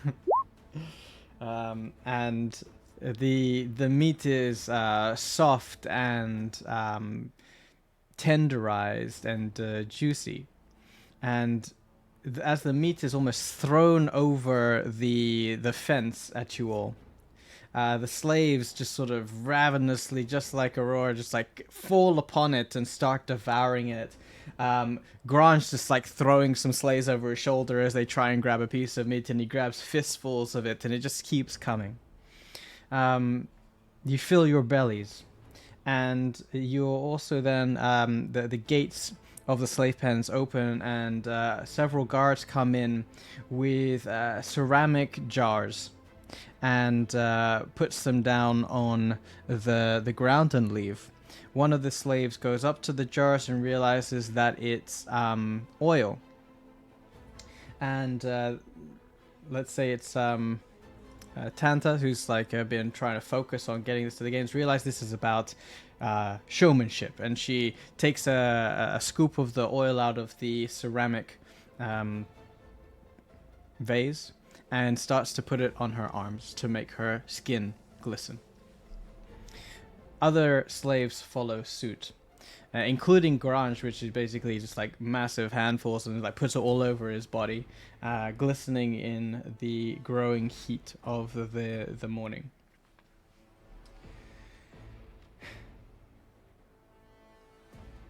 You are. Yeah, I mean, Go ahead.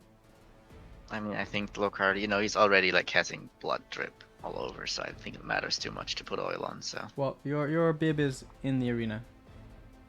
true, that's fair. But he knows that he's like gonna like put it on. So I mean, he's gonna put like the oil on, but he knows like it's. Okay, you get all greased up.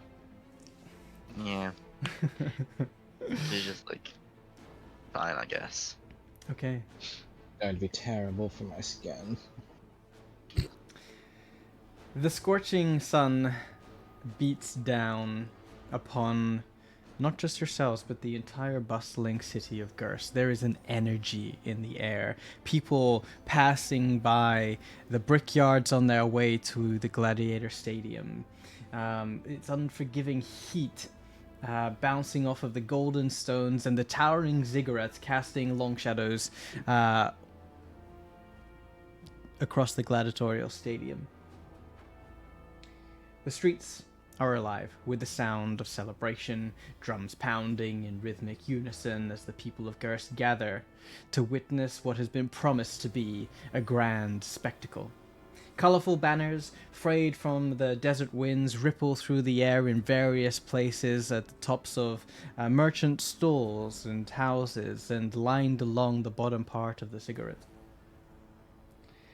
Emblazoned with the sigils of various noble families and the sigil of Kalis.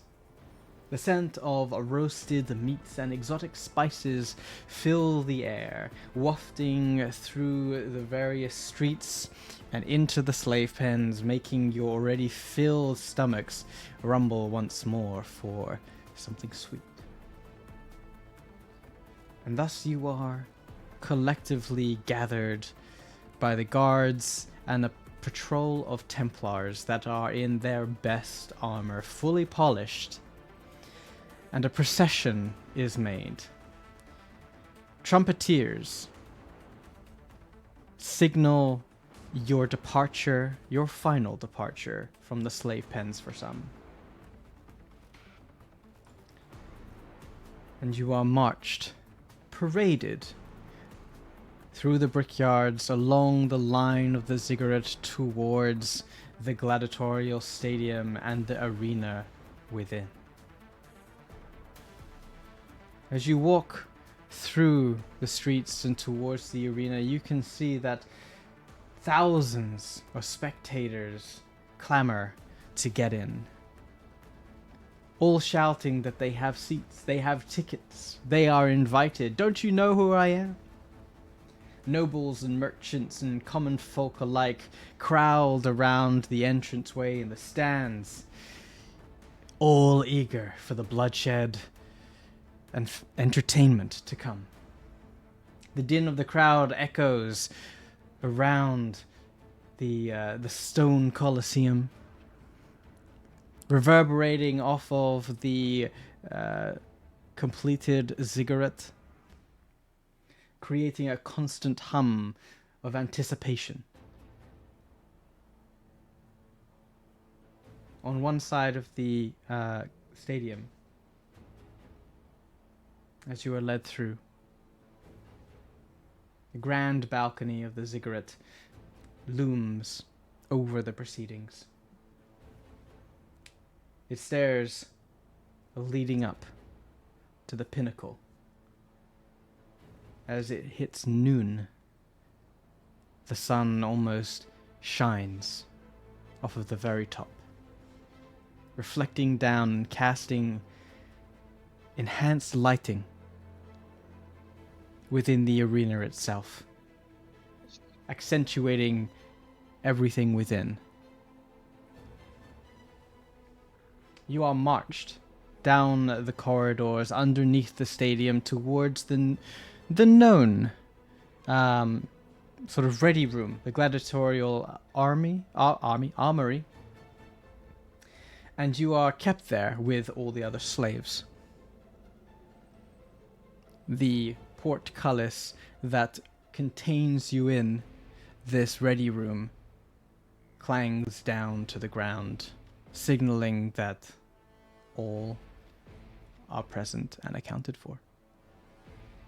Amongst you are the elves, the human side of the slaves, the gladiators who you've been training with, and a few various people that seem to have volunteered themselves for fame and glory. There are a couple of elves with leathery, black leather, with kind of belts, strappings over their bodies that seem to be talking in hushed tones with chipped teeth. There is a half-orc with scars over his body who seems to have he's got like scars from constant fighting, and his muscles ripple. And one of the ogres that have been watching over occasionally the brickyards, has entered as part of the gladiatorial arena games.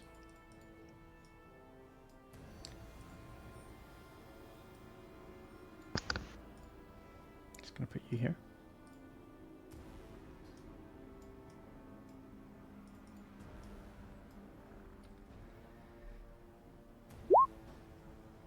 Oh wow. That's a whole lot of people.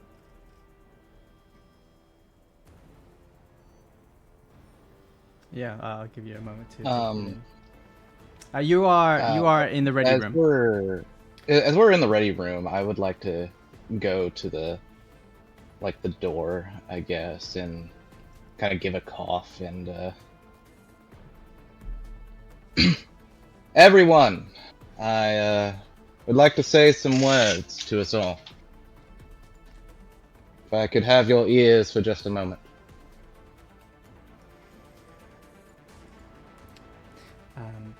You have a moment to do so. It doesn't seem like everyone's paying attention to you as they're all sort of like finding their weapons and stuff. You feel like some people turn to like see what the hell is going on with this person trying to get their attention, but they're more focused on themselves. So whilst you can certainly speak, people aren't necessarily paying you attention. I'm gonna use thaumaturgy to make my voice be very loud. And fellow slaves, gladiators all, today we are more than the chains that bind us. We have been through the trials and burdens of Gurs, and today, in the glory of the arena, we will be forged by fire, hardened by every blow that we have taken, every painful endurance that has been placed upon our shoulders. Out there is King Kalik and the nobility, looking down and judging all of us. Let them be shown every muscle we have built, every breath we have drawn is a testament to our endurance, our strength, and our will to survive. Many of us here are the hands that built the ziggurat, the great monument of our city. This is our moment to rise. We not fight for their amusement, but for our victory. To break the chains of our slavery and grasp our freedom.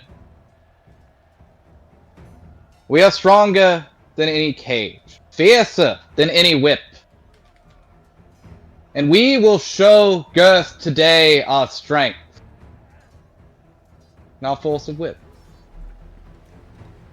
I wish you all well. I wish the blood you spill is glorious. And I pray that all of you today will have a glorious day.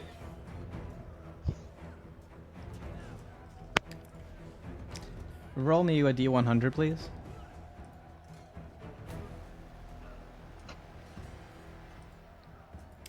It's probably not very good.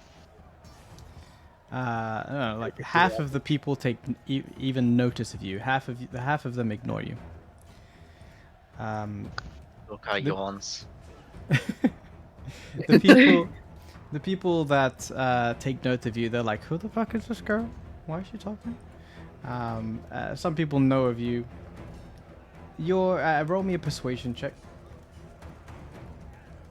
Magnum claps and says that that was a great speech. I was gonna say that Nisa claps as well, just to cheer you up. Kind of like a slow clap. Oh no. Like a, Dang. I can add a d6 to it. I'll start the day. Actually, no, I have an inspiration. Let's reroll it. Okay. Yeah, let's start with that. Uh-huh. Oh god. Much better. Okay, nice. Then we can add a d6. Okay. Oh. Now, it's still a good speech for the people that are actually listening to you. Some are like, what the hell is this person? Then they stop and actually start to listen, and they start to feel inspired by your words. And like, yeah, this is our day. This is what we've been fighting for. This is like our chance. And like, there's like a couple of like woos and claps, and a couple of other people just go, I've heard that before. So you reach enough people to give them at least some sort of inspiration. But we will continue on with the scene as a lot of the sort of smaller slaves, like those who haven't trained that much and seem to be like holding their weapons with less control. And you can see in their strength, and you know from your training that you can almost tell who can fight and who can't fight as well. Nevertheless, you are, and all the other slaves, are herded into this dusty ready room. And right now you're still kind of chained together, and the ready room is jingling with a soft clinking of chains as people go about their areas, and a couple people pull each other and say, "Over here, I need to get this." Blah blah blah. You have there are potions of R in this ready room, and plenty of the gladiators, or in fact all of the gladiators that you trained with, all chug a potion.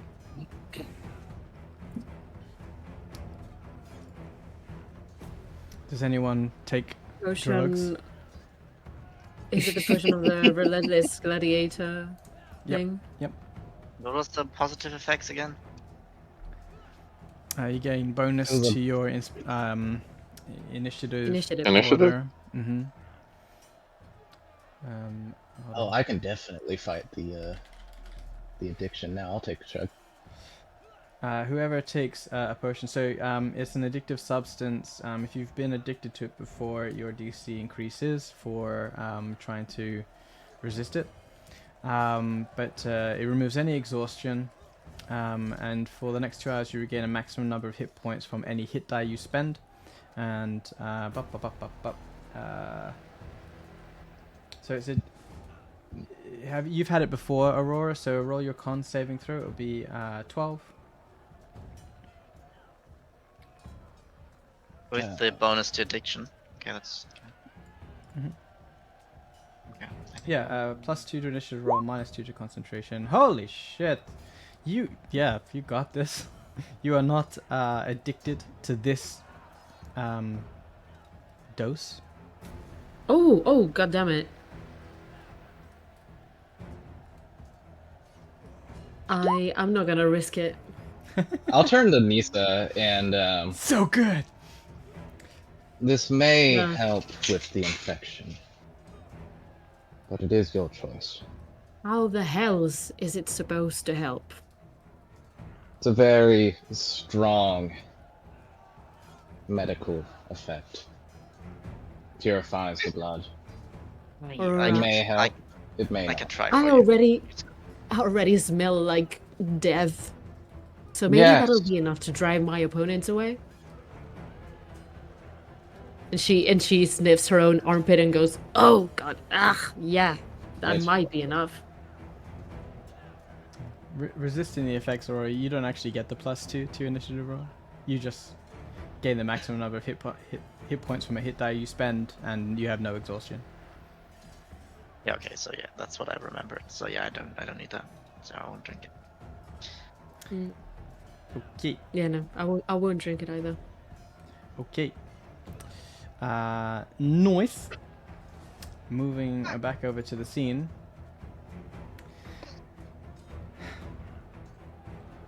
Below the arena, you and the other slaves herded in. Your view into the arena is somewhat restricted where you are, through small iron barred holes at ground level within this ready room. As you don your armors and your weapons, and you start to discuss strategies and see certain things that other people are doing to try and get ready. The crowd. Thank you so much.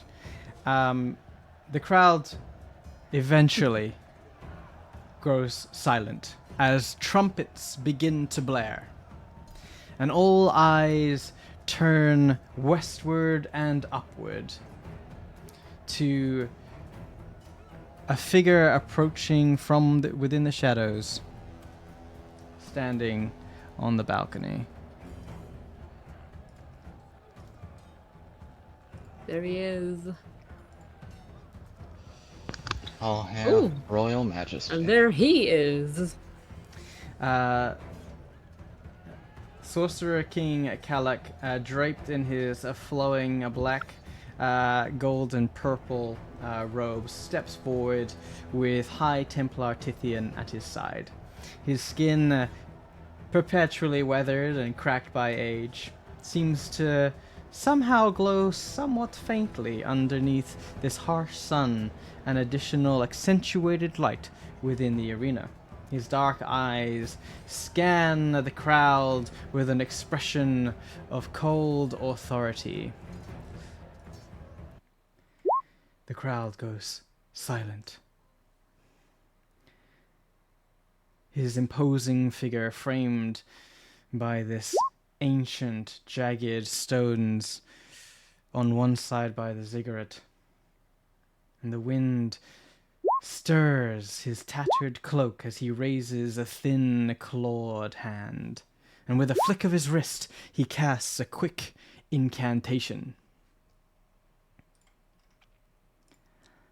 People of Gerst. His voice, though frail with age, booms across the arena, magically amplified, silencing even the whisperers of the crowd.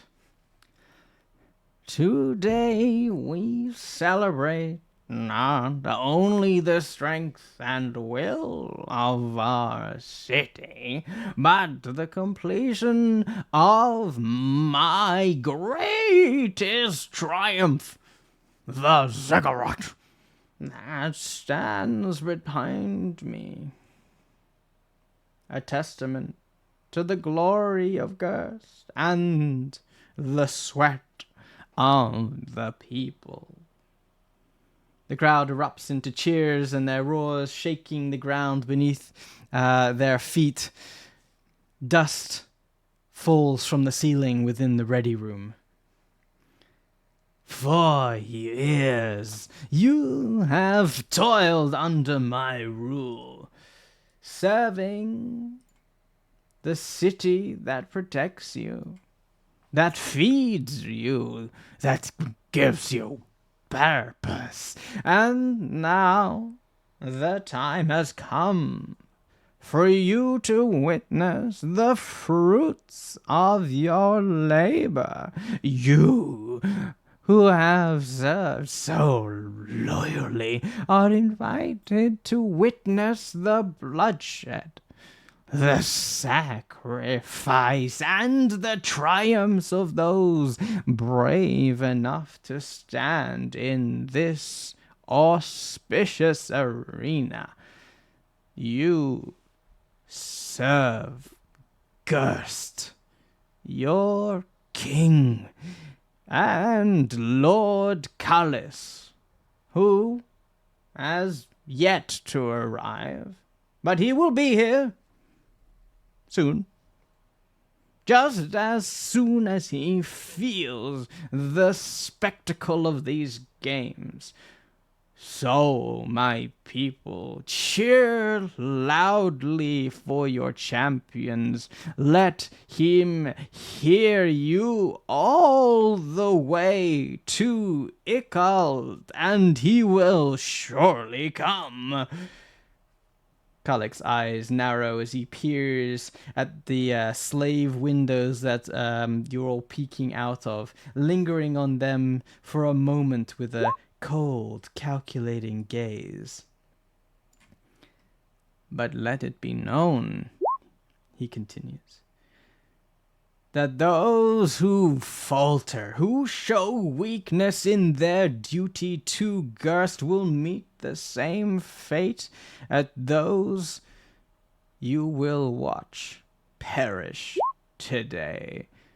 The arena spares no one but the strong. The strong will rise, and the weak will feed the sands. Let your spirits call out to Callis so that he may feel your love. He gestures with a bony finger towards the slave ready room area. Slaves! He sneers. Today, you will have the chance to prove yourselves worthy to fight for your lives, for the amusement of your masters. Some of you may live. Some most certainly will die, but let your blood remind all who watch that Gerst remains unshaken, ever strong, immortal. The crowd roars again. A mixture of excitement and bloodlust fills the air. Kalik raises his hand once more, and the cheers dim. And now, for the final celebration of our grand construction. He raises his arms wide, and his voice grows in intensity. Blood of the Gerstian people! To earn your place in these hallowed sands and prove yourself worthy of the city's favor, this is not only a test of strength, but of loyalty to me, to Gerst, and the future we forged together. He pauses, his eyes gleaming with a glint, and he lowers his voice to a near whisper, commanding everyone's attention within the arena, yet amplified nonetheless. He almost spits out the words. Let the games begin. And with a flourish of his hand, the gates to the arena creak open as the guards pull the chains. And the slave masters, the crowd once again roars. Let's get the arena ambience up again. The slave, the guards within the ready room collectively shout out and say, Right! Listen up! You're putting on a spectacle here. Do everything you can to make it the best you can. Even if you die, do it well. There's a lot of you, so we're gonna do this in waves. And he collectively waves his hand over a group of slaves that seem to be slightly unready and says, "We'll get things started with you lot." And as the gates raise up, he says, "Out you go, to the death with you all." And you can see them all bound up the ramp into the brightness of the arena, and you can see how they immediately start to form sides of humans versus elves, and there's collective fighting amongst them as there's stabbing and cheers from the crowd, and there's one elf that does this spin attack and decapitates one of the humans before getting impaled through the throat by another one, and the crowd is cheering and roaring, and blood is pouring out over the sands, and Kalik is nodding with a smile from his perchy balcony. The scene is electric, and the crowd make your blood pump.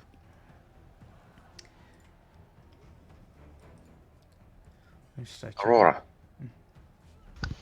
Mag.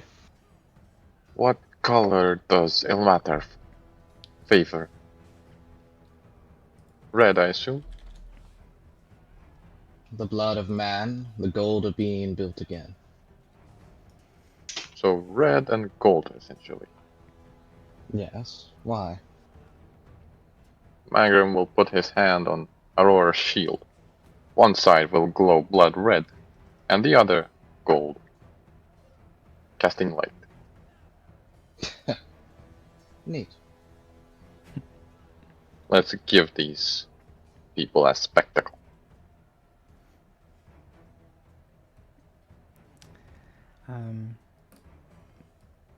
The cheering of the crowd dies down after a roar as the first wave of slaves who are attempting to fight for their freedom finishes with literally everyone killing each other, and the guards kind of like look around and they shrug and say like, well, that was a waste. And they scoop the bodies of all of these slaves into the pools of water that with the creatures within them that turn their bodies into a bloody mist. As they are doing this, the crowd is entertained with various jugglers and fire throwers that come out of the side and start entertaining the crowd, kind of like an intermission kind of things, or not like there's a commercial, but there is activity and entertainment in between, like, there's a marching band. Yeah. They do like sort of formations as they move in time. It's like, wait, I know that. That's a turtle. There's blood everywhere, limbs being cut off. Yeah. Yeah, just a bloody nightmare, and it's a band just playing music at the top of their lungs. Yep. Yeah, so Great, one I of love the trumpet players like slips on like a kidney that's just like sitting on there on the ground. Oh god. It's this weird juxtaposition of entertainment and bloodlust that turns the crowd into a frenzy. And you can take a look out of the ready room windows if you wish before your turn comes, or you can choose to not to. Magrum will practice his mage hand performance Mm-hmm. with the ball bearings. I don't think Loker is gonna watch. He's just gonna behind and kind of like try to focus his mind. Lisa's practicing with her daggers, because now she has 2. Mm-hmm. Yeah, you start to get familiar with it all. Cool. Mhm. As the, let's say the band and the jugglers and the fire throwers sort of finish their routine for this part, Takandrel and some of the gladiators go out. They're picked out and pushed up the ramp.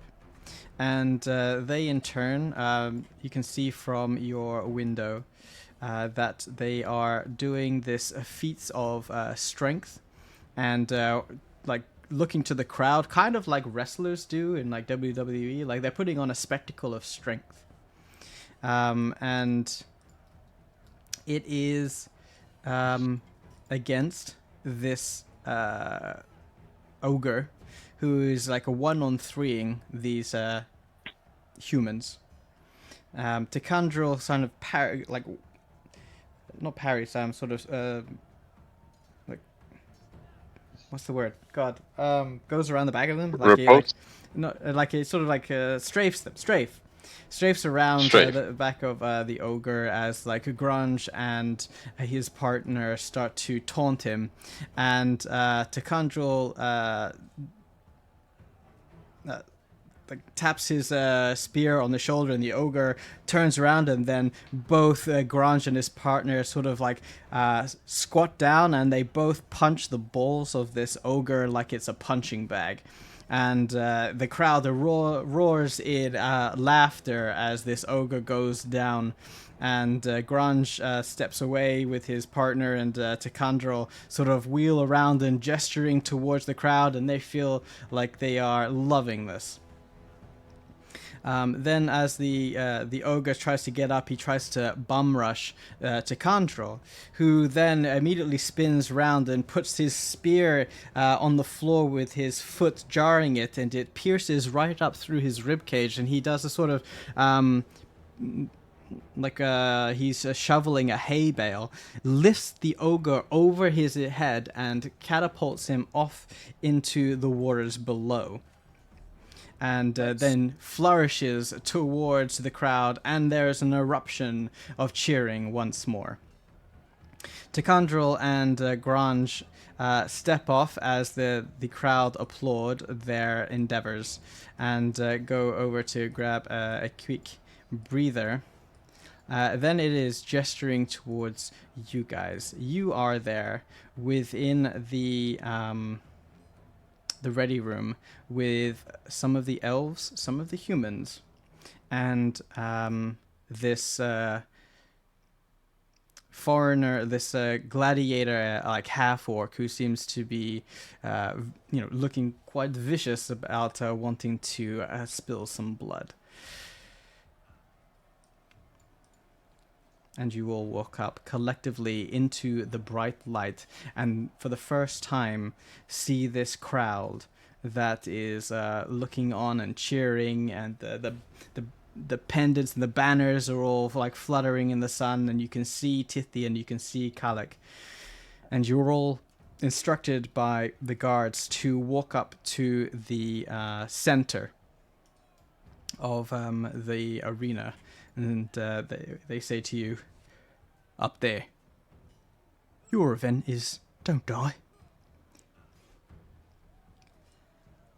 And you Haven't can yet. collectively maneuver. So I'm just going to do, this guy is eating. Num num num. I'll take this route and make sure to salute to the king and Tithian before taking my spot.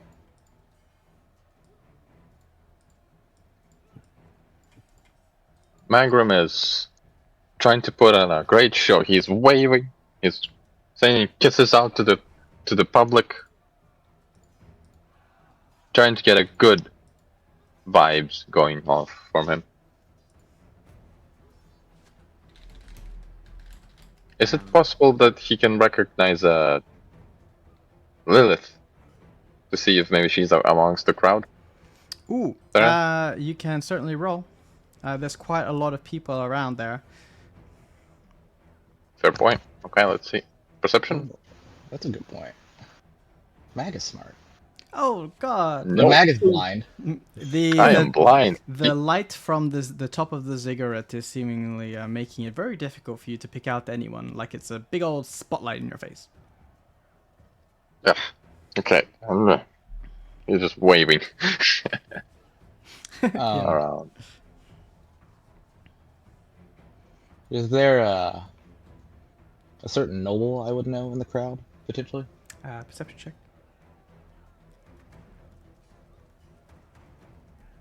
Certain noble. Certain noble.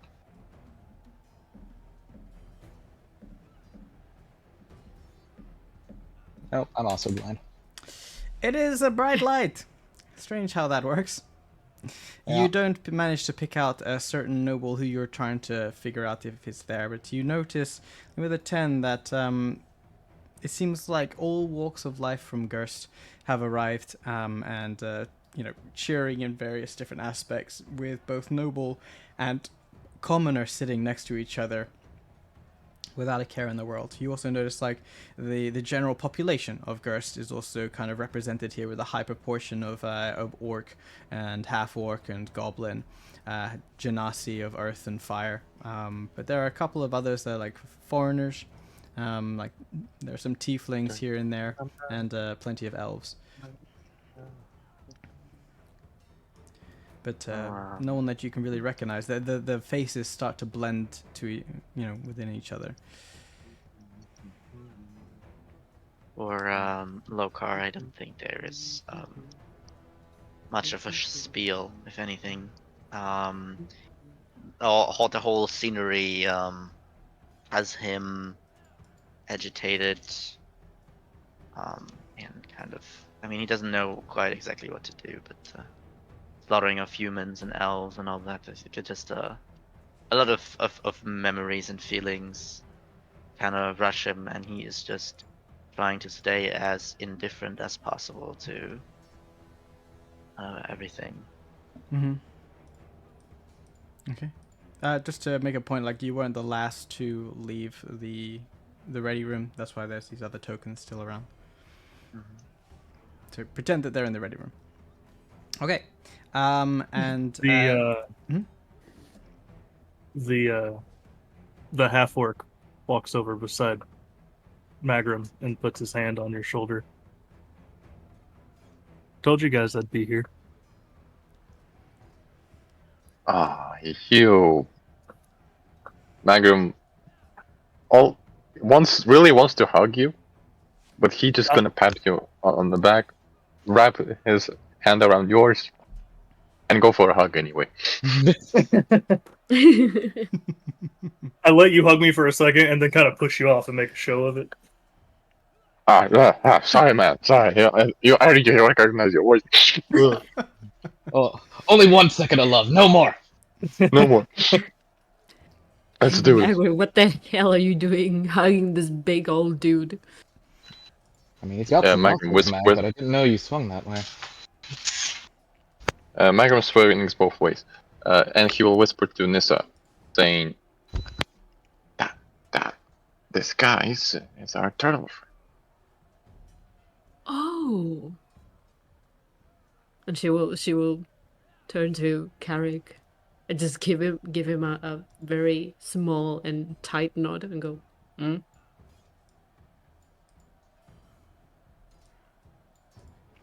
Okay. Just give you a wink. As you stand on the circular center of the arena, the trumpets start to play again, and Carrick raises his hand. Calic raises his hand and drops it, and the moment he does that, the elves flourish, daggers in their hands and short swords and axes, with a look in their eyes, intent on proving themselves. And we will roll initiative.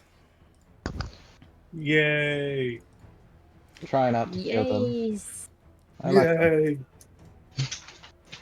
Yay! Oh, goddamn. I'm really on the natural ones today. I like them apparently. Oh, God. Oh, So buddy. far, I've not rolled anything else but a natural one. You should have taken the potion. And what does that do? It doesn't give you any bonuses. You just keep drinking until you fail the con check, obviously. True, yeah. Then I get a +2, so I'm at a 6. Let's go. Oh god. Nah, I think it makes sense. He's more in a defensive position. Yeah, he's a little bit. It's a little bit tough for him right now. While we get there.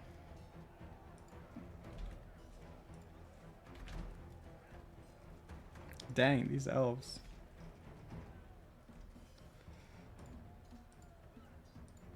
Okay, so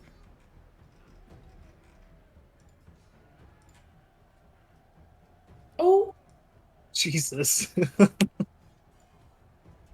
Well, hey. When you roll a 17 and you're still almost the bottom of the initiative order. Oh my god. Oh, right. I also have a magic item that would give me like more damage against people that are after me. Great. oh damn! Maybe that's the reason why you probably want to go high on your initiative order. It's fine. Damn. It's fine. I don't need magic items. Ooh. I used to have Misty Step, but it's gone. Where did it go? I'll just add it back. It's Okay. behind you.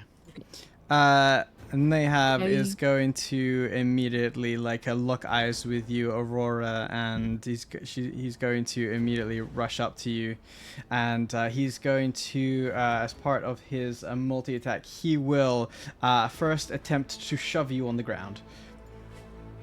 So Okay. athletics. I'm gonna try and go as fast as possible through this, so try and keep up with me, okay? Oh. He successfully knocks you to the ground. As he shoves you, you are prone, and he will go I would down. like to attack him. Yep, go ahead. Using your reaction. Yep. Pop his head up. 15 doesn't beat his breastplate. Yeah, it's a full-on breastplate. Yeah, okay, that makes Wait, sense. you guys all equipped for the day. Yeah, I'm wearing no armor, right? Hey, that's your choice, man. No judgments. You want to be Yeah, naked? yeah. I'm gonna judge him anyway. Alright. Come on. Yeah. Also, to be fair, he's bare chested in the token. Yeah, Yeah. true, true, but that's because he was a slave. Stop giving me shit, okay? Like I'm doing a lot here. You have to do a different token for different outfits. 20, Alright? yeah, exactly, sure. Okay, I haven't already made 80 different individual tokens for this arena. I need more. So 20 to Kidding. hit Aurora. That is a hit, just barely. Okay, you are God currently. damn. It is 10 points of piercing damage as he goes down there. Then we have this boy who is going to run around here. Seeing that you are knocked down, he's going to slide and he's going to do a flourish to the crowd before like doing a spin attack and just like piling it down like a vertical stab straight down at you. The crowd loves it. Oh shit, he rolls a nat 20. Oh, Oh no! Great start, Oh, he's guys. in favor of the crowd. So you The take. favor Oh, of the crowd. he rolls a 1 on his damage, so it's 12 points for the crit as it goes straight down through your thigh. And he stands back up and he gestures to the crowd and they cheer. So the critical knocks you, Aurora, out of favor with the crowd as they all go like, "Ha, human." Talia is going to take a few steps back, and you will see her gesture with her hands as she channels a spell. And Oh, she will cast Bless.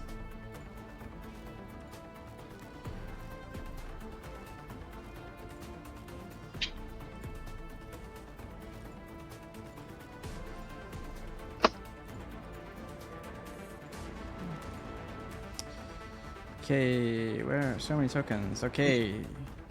Dorokshi, he is going to attack.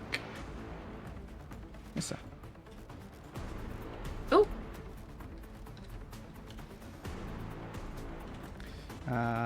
And he misses with an 8. But he. Oh, no, he. What? Wait, what's your DC? missed it with that bullshit. What's your AC? Sorry? Yes, bless. It was an 11, actually. It is. Yep. It is 14. Okay, with his attack, he will dance away without provoking an opportunity attack. Dane is going to go here and attempt to attack this orc. 17 to hit, Yes. Mr. Orc. That misses. Oh shit! Like he stabs and he thinks like he's hit you, but then like your form sort of like wavers a little, and he like looks at you shocked. Oh, hold on, he's blessed. 19 to hit. That does hit. The bless. Aurora knows the feels, and his attack will pierce through. Roll a con save. 11 points of piercing. You save from Serration, and he looks about Said 11 10. points. 11 points of slashing damage. Aurora. I will not be denied as I shield of faith myself Dang, you do that. and stand up, and I am going to use my whip to like try and grab the guy beneath me's feet and hit him as hard as I can. It's a ranged weapon attack, so it'll be disadvantage. Whips are melee. Oh, are they? Alright. Yeah, they have reach. Apologies. Yeah, definitely hits. I'll go ahead and burn the cantrip as well, so he has to make that save. which is 13. And roll damage. He makes it.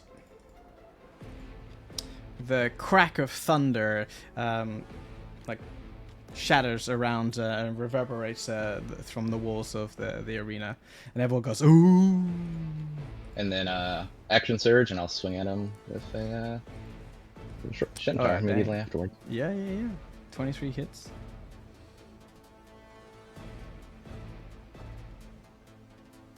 $10 points, And so a that's- total of 15 damage. Yep. That's my turn. You want to stay there? Presumably you stood up. Yeah, he said. I don't really have anywhere to go without provoking attack of opportunity. Other No, than but you stood up, like- right? yeah, I stood up, Okay, cool. and then I have Shield of Faith. So Okay, Nissa. Okay, so Nissa's gonna stay there, but she's going to cast, what was it? Hex on Talia. Okay. Let me see. What I'm gonna- score? Which ability?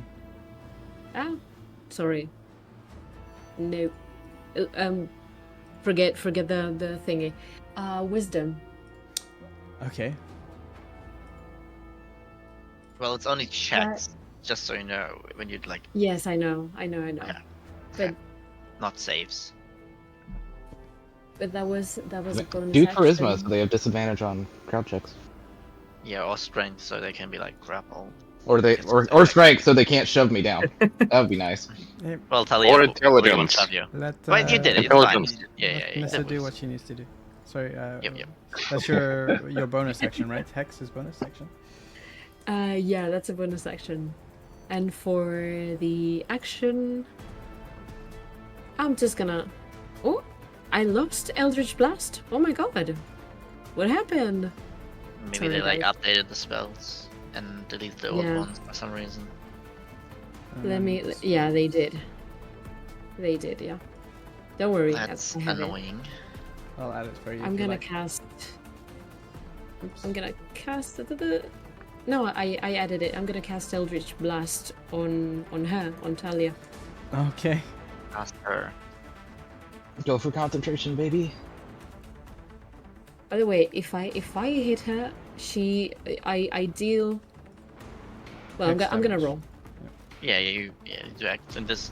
Yeah. 13. She I mean- ducks. Wow. Fuck you. Okay. Well, she mutters it under her breath. She doesn't say it out loud. Okay. Goes, What do you want to stay there? Actually, no. I'm gonna. Ooh, sorry.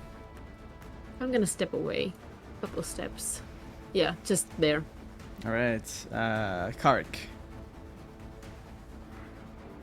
All right, I'm Corkic. going to Car Orc. Cork. It's Cork. Cork. Cork. With a K. Cork. Khork. Cork. What's up, Cork? Bonus action, I'm going to cast Shillelagh on my staff, because I'm a big boy orc with a staff. Clearly. Not suspicious at And- all. You yeah, brandish I'm that gonna- rod. I'm going Oh, don't say it like that. to You I'm gonna make it- bonk this guy over the head with it. Yep. Go ahead. Big bonk. Oh shit, where'd it go? There it is. Oh, Oh. Yeah. He parries that Okay. easily. all right, and that was bonus action and an action. All right. That's it. Because if I move, he's gonna hit me again, and I don't want to get hit again. Okay. Magnum. Okay.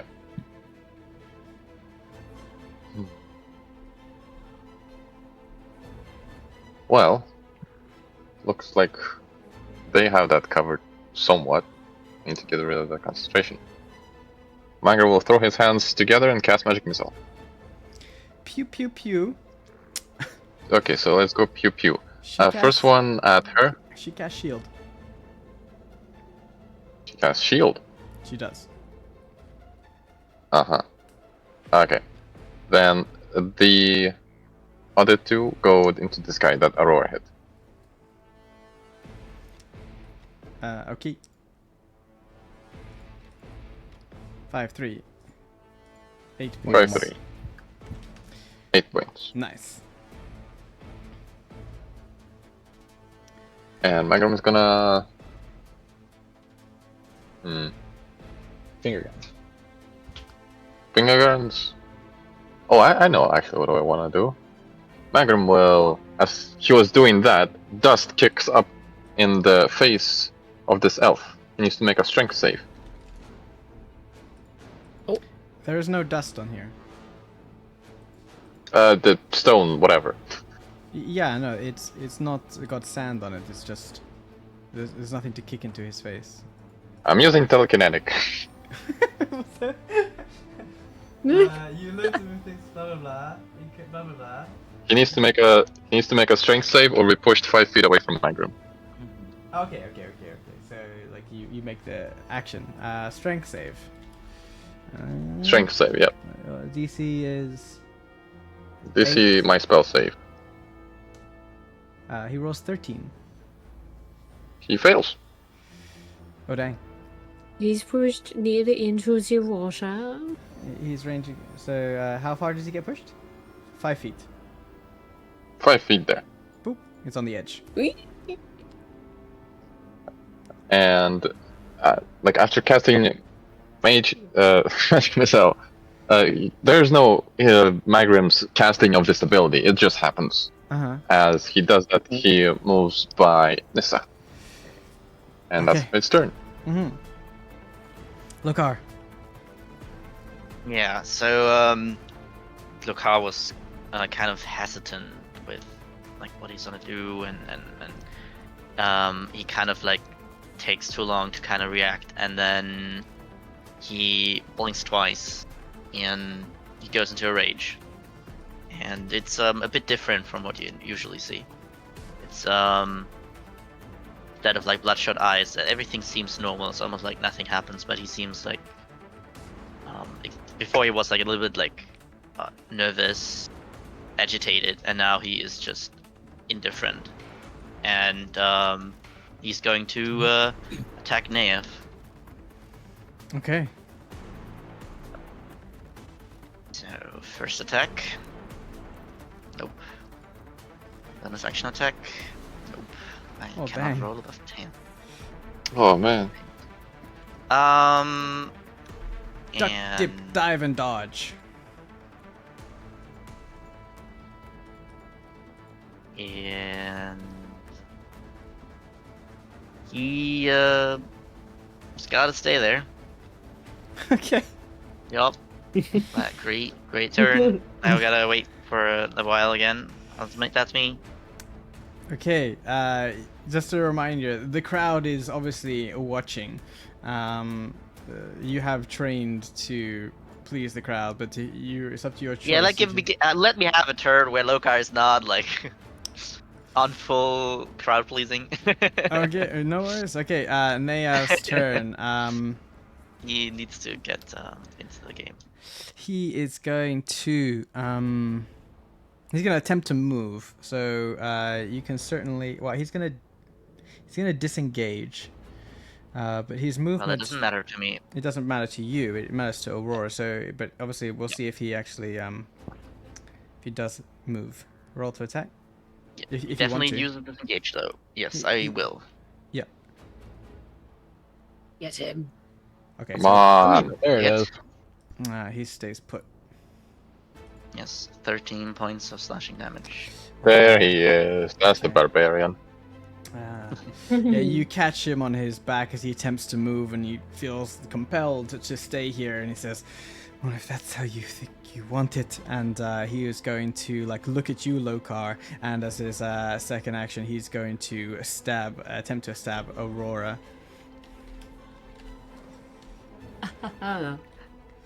No. No. No. And it is Yes. completely off, and he like completely misses. And the crowd just I go. spoke it into existence. "Boo." This guy here, he is injured but has favor. He is going to use crowd favor to gain advantage on this attack.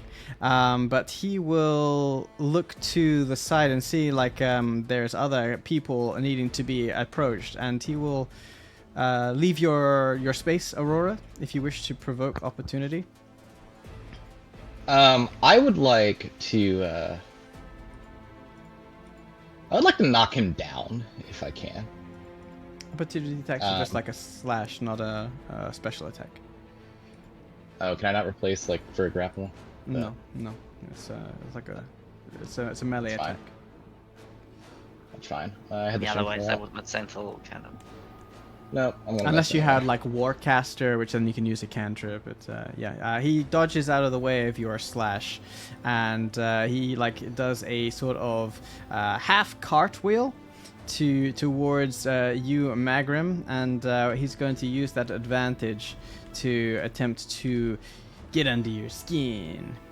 And he rolls a 21. Hits.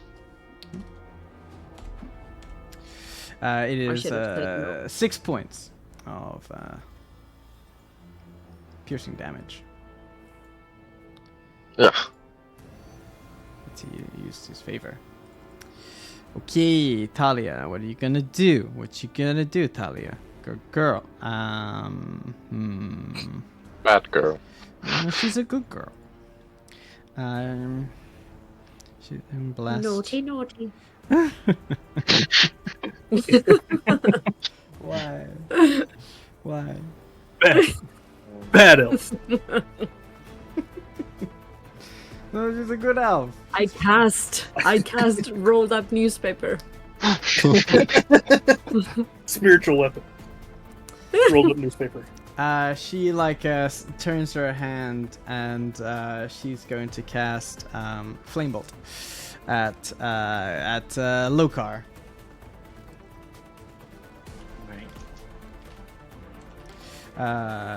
And it sails over your head, clearly not doing her attack very well, and looks towards Dorokshi, and she says, "Keep them at bay." And she's going to step back here. Dorokshi is going to take one of the daggers from his belt, and he's going to step a little bit closer. Let's see here. Yeah, and he's going to throw it at this cork. Mm-hmm. 23 to hit. Damn. That hits. That's How the hell are they 7 rolling points. so hard? I know, right? 7 points of piercing damage as you get dagger action. He steps back. Dane, what's Dane gonna do? Dane is gonna. He's on the edge there. He doesn't want to be on the edge. He's gonna move there, and see that Neo's by himself, and he's gonna say, "I've got you, big boy," and he's gonna dash at you with an attack. 24 to Gonna hit. lock eyes Damn. with him. Mm-hmm. That hits. Yeah. Make a con save. Sure thing. Oh God. 11 12. points of piercing damage. Reduced God. to Reduced 5. to 5. And you take some addition. No, actually, it's not a poison damage. This one is a bleed. You are cut with a serrated blade, and you are currently bleeding. You can use your action to stop the bleed, or take 3 points of bleed damage each round. Does healing stop it? You don't know. But just 5 damage. That's what we're saying. And the The 3 damage. when I don't stop. Three damage now. As for the bleed, Oh, also now. Yeah, so yeah, 'cause you is the failed it. bleed damage is it like a damage type, or is it like no, it's like an effect. Okay. So I don't have it? Is that what you're saying? Mm-mm. It's not part of rage. Okay. Aurora. Gonna put my shield up between me and Nahav, and I'll be back later and take that attack of opportunity. Okay. Bye. Mhm. He rolls a 7. Yeah, just Oh, bounce yeah, it off my he- shield. Oh yeah, even with blast it wouldn't I matter. have 21 AC. If you roll a Okay, 7, I'd be okay. surprised. Okay, okay. And as I like deflect his sword off my shield, I'm gonna spin around at the same time and whip the guy, yelling with thaumaturgy, "I'm not done with you!" To Nayav? And the no, this the guy. elf behind you. Okay, right. Cool. And Rail Roll to hit. attack. Oh, he's done with you though. no. Well, did I get the? How's that? Do I have to hit them with the whip? Yeah. No, part of the attack action. So yeah, I'll make him make a save. Okay, oh yeah. It's the cantrip. Yeah. It is a 17 to save. You hear another thunder crack, and at this point, I'll probably just throw a dagger at him. Oh, okay. Throw. 19 does hit. That is with a superiority die, so it's 1d4 plus 1d6. Plus dex. Oh man. Ooh. Damn, that's a Ooh. lot of dagger damage, and he's already pretty wounded. It's a ranged attack, so the dagger flies straight towards his neck as he like looks towards Magrum, and he like looks quickly towards you where this dagger is coming from. You say, I'm not done with you yet," and then the crack and boom, and then the as the dagger goes straight into his jugular, and he clutches his throat and goes, and he collapses. And I'll just Thanks, hold up Laura. my hands towards the crowd. Are you not entertained? Yes. Yeah. I believe that's part of the rules, right? Yeah. Dropping a foe. Yeah, so you gain 1 crowd favor as the crowd goes wild for blood. Nice. I'm using the trophy icon if you have favor. Nissa. Mm-hmm. And Miss is going to go up to this guy Dane. and attack him with the dagger of the hunt. Oh, okay. Just a plain attack with Okay. no poison involved Okay. Feel free to move your token. for now. Oh yeah, sorry. 16 on Dane. Not enough. He's 17 AC. You just missed. Bonus action. I'm gonna try to get him with the normal dagger. Okay, double dagger action. Yes. 18, yes. As you miss with the dagger of the hunt, you realize that you need to do a little bit more finesse, and you stick that dagger in where it needs to be. Roll damage. Oh no. Ah. That's very little damage. Oh, every little helps. I'm gonna poke you. Okay, the poking has happened. Cork. Do I have visual on these two? I can't remember how high these walls are around the edge. Yeah, they're like waist high. Okay, so I can see her just fine. Oh yeah, for sure. Sweet. Bonus action, I'm going to starry form into the archer form. Oh dang. All of And which is take- disguised, right? So no one can see this. Yes. Yes. And then I'm going to fire the archer shot at her over here. Mm-hmm. That's part of Only my a cool bonus shot action. coming out of your body. Yep. Pew pew. Hey! Oh my god. Hey. It's the crit! It's like this action here. You gain favor of the crowd as you pull out this starry arrow and cast it through from somehow, and people are like, "What the hell just happened?" I don't know. It was fucking amazing. As you do that plus So your it's a crit D. damage. More damage, so 13. It would be plus another 8. Yeah. Yeah, so 13. 13. 13 damage. Okay, and she must roll con save. Mm-hmm. Mm-hmm. She just keeps it. Damn.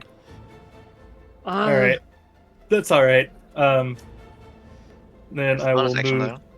though. Yep, that was just a bonus action. I'll move right here, and with my action, bonk him on the head with my Alright. shillelagh staff. Okay, the bunketing occurs. bonk. 15, nope. Can So- I use my favor to re-roll that? Right? Your Is that how that favor works? is like you roll with advantage. It's not like DM's inspiration. You have to choose to use it before. Okay. How do you choose to use it first? Okay, gotcha. Yeah. DM's advantage is stronger. Yeah, well, I want to hit something, so I'm going to use my inspiration that I've got and try to hit him again. Go for it. And I still Oh missed. man. Sweet. Oh God. man. Ah, nah. Megan. That's my turn. Megan. Okay. Seeing as that lady has been casting spells, Hmm. Magrum will shout. Well, yeah, he's gonna get a lot of air into his lungs and shout, "You call those spell components? Your ass is jealous of your mouth with how much shit comes out of it. Perish!" Damn. He casts Shatter at that location. Oh my god. Magrum's clearly pissed off. It is Right there. con saves for Talia. She fails, and for Dorokshi, oh no, that's the wrong one. Is a 9. They both fail. It's only 7 points of damage.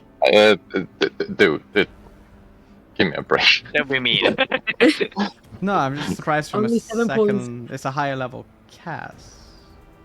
It's because it's a level 2 spell. Yeah, Yeah. it's Level 2 spell that rolled a AoE 1. spell. Like, And yeah, congratulations. he rolls a 1, a 2, and a 4. I'm so He rolled sorry. 1 dice on average. Okay, well, Yeah. she's gonna do a con save for Bless, and she retains it. She Lucky second. looks over to you and squints her eyes. Menacingly. Okay, anything else? I guess she'll stay put. That's the end of it. Okay, Lokar. So Lokar has been damaged, finally. And he locks eyes with the person that did that. Your would-be assassin. And he's going to reckless attack him. Oh, Reckless, the new focus. Mhm. Okay, I will put the Reckless on you. Oh, baby, the gods Oh. say today! Oh my Look at this guy. Natural 1, Like a natural screenshot. 1, 10, 10, 2 crits. Let's go. Ah, God. like the Reckless is out. The gods say today. 18 points. So I'm going to. Well, no, I'm gonna roll. I have the ability to re-roll once with okay. my Butcher's Bib. So I'm gonna re-roll the d10. And I have to use the new one. That's a 10, so that's Oh gonna my be God. 20 points. No, 20 plus 6, so damage. 26 points. 26 damage, let's go. Yo. Nice. You. He is pissed. You hold your battle axe high as a call to the gods of focus, and the crowd just go, and you like slice down across Dane's chest, exposing muscle and sinew, and blood spurts out over you and Nissa. And the ground, and he like stumbles back, clenching his chest, and the crowd goes wild. Yeah. So I think it just being attacked, like it immediately changes how he goes for this. Uh-huh. And I will bonus action with advantage punch him also. You're still recklessing. With Go for the Channel power, hit Okay, again, so hit reckless. again. Crit, What? crit, crit. Oh, Oh my god. Lokar unleashed. He's back. He's so back. That's 16 points of 16 damage. Points? By rage Oh. alone. Let's go. Oh my Dude, that was like God. 40 something damage. He did. The barbarian effect. Let's Yeah, go. like you like cleave open his like his chest area, and you say, "I'm not done." You just as reminiscent of your first day in the slave pens, you crush this guy's rib cage with your fist. It almost Oh, like yeah. it penetrates slightly inside of him, and he gasps, spits up more blood, and collapses. His eyes roll into the back of his head, and he collapses down. And they have this like, He's just- Thane, no! I kind of turn to Neef, Mm. and yeah, I mean, I think the reason why he is making these hits so good is because he has fought many elves before, and I think after getting hit, it kind of like triggered his fighting state, and he just seemed to suddenly know exactly what to do to kill an elf. Okay. Weaponized racism, let's go. Yep. Whoa, whoa, whoa. Yep. Whoa, whoa, whoa. Cool. I guess I take 3 damage, right? You do take 3 bleeding damage, yes. Enjoy. Oh, wow. Neav looks at Dane collapse and seeing like you basically destroy this guy in like perfect, pristine attacks. He is not happy. He will.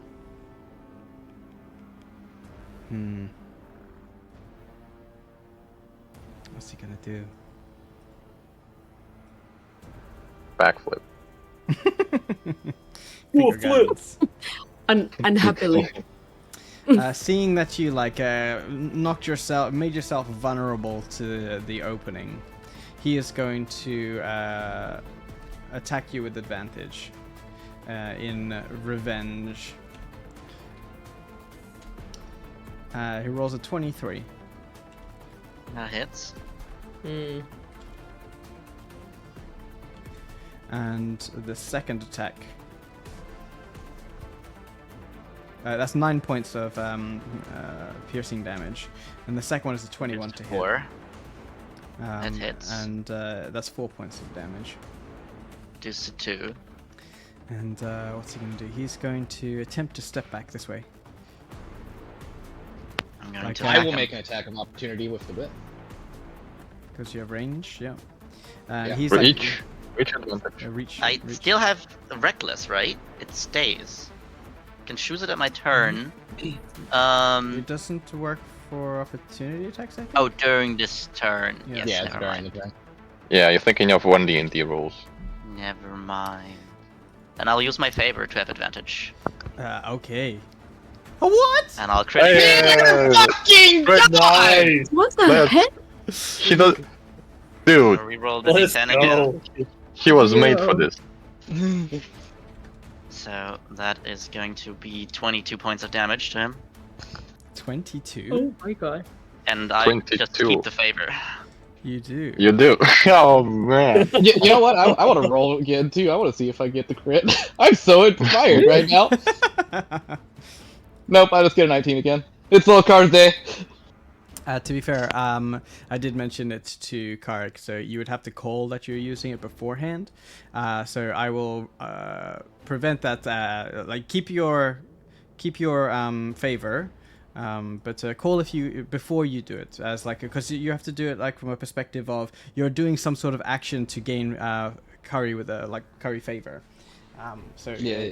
you still hit with the 25 beforehand, and he still has to roll for the con save for the thunderclap. I'm not gonna burn a charge on this. Okay, you're not gonna reach it. Okay, cool. Yeah, that's optional. Yeah, he stumbles back like surprise and shock, and like he looks to you and looks to Aurora and looks to Dorokshi and Tali and says, "I need help," and he will take. She doesn't move though, right? Yep, Yida can't move. That's Oh, my yeah, opportunity attack. Speed is Yeah. Fury stays next to me. He calls out, "I need help!" This guy's dead. Just look at so- him menacingly. Talia Powerhouse. will look to Nahav and say, Dorakshi, it's your turn. And she will cast a spell at Nahav. And she will cast a healing spell.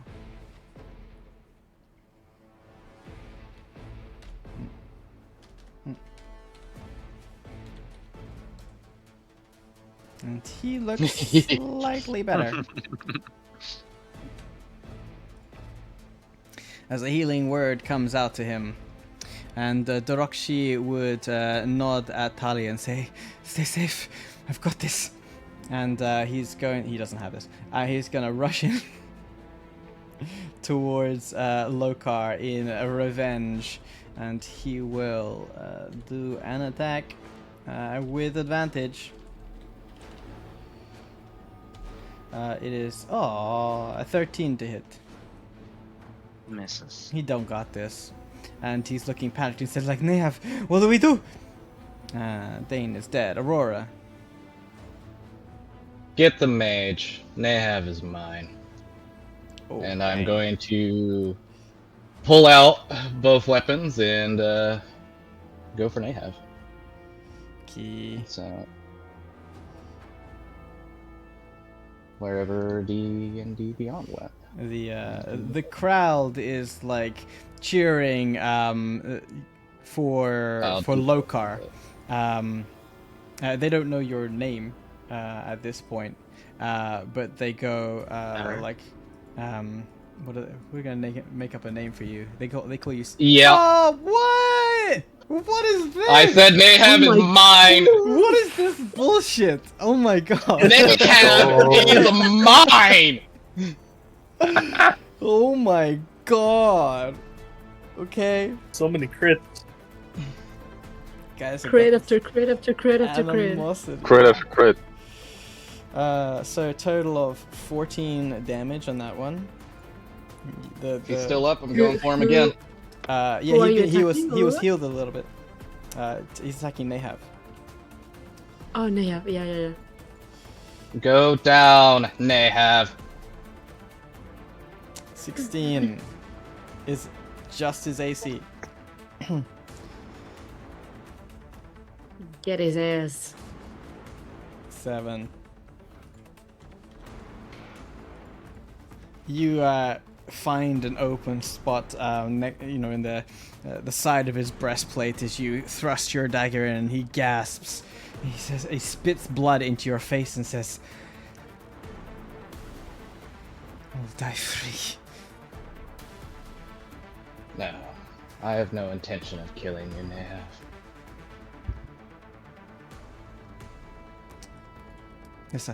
Nissa is intending on killing him. Yeah. I didn't make a This is promise. exactly the opposite. I did So- ask that we try to spare them. Oh, Lokar is far gone to listen to that. She's gonna fire a good old Eldritch Blast at Talia. Okay. That hits. Good. So that is 3 points of force damage Oh, plus A D6. a d6. Another 3 of necrotic damage. You can see the shining light around Nahav and Dorokshi dissipate as she loses concentration. Nice. Nice. And yeah, that's I'm gonna stay put because otherwise I'll get stabbed. Okay, Cork. Bonus action. Dari Archer shot at Talia. Yeah. She's a good girl. She's gonna get hit though.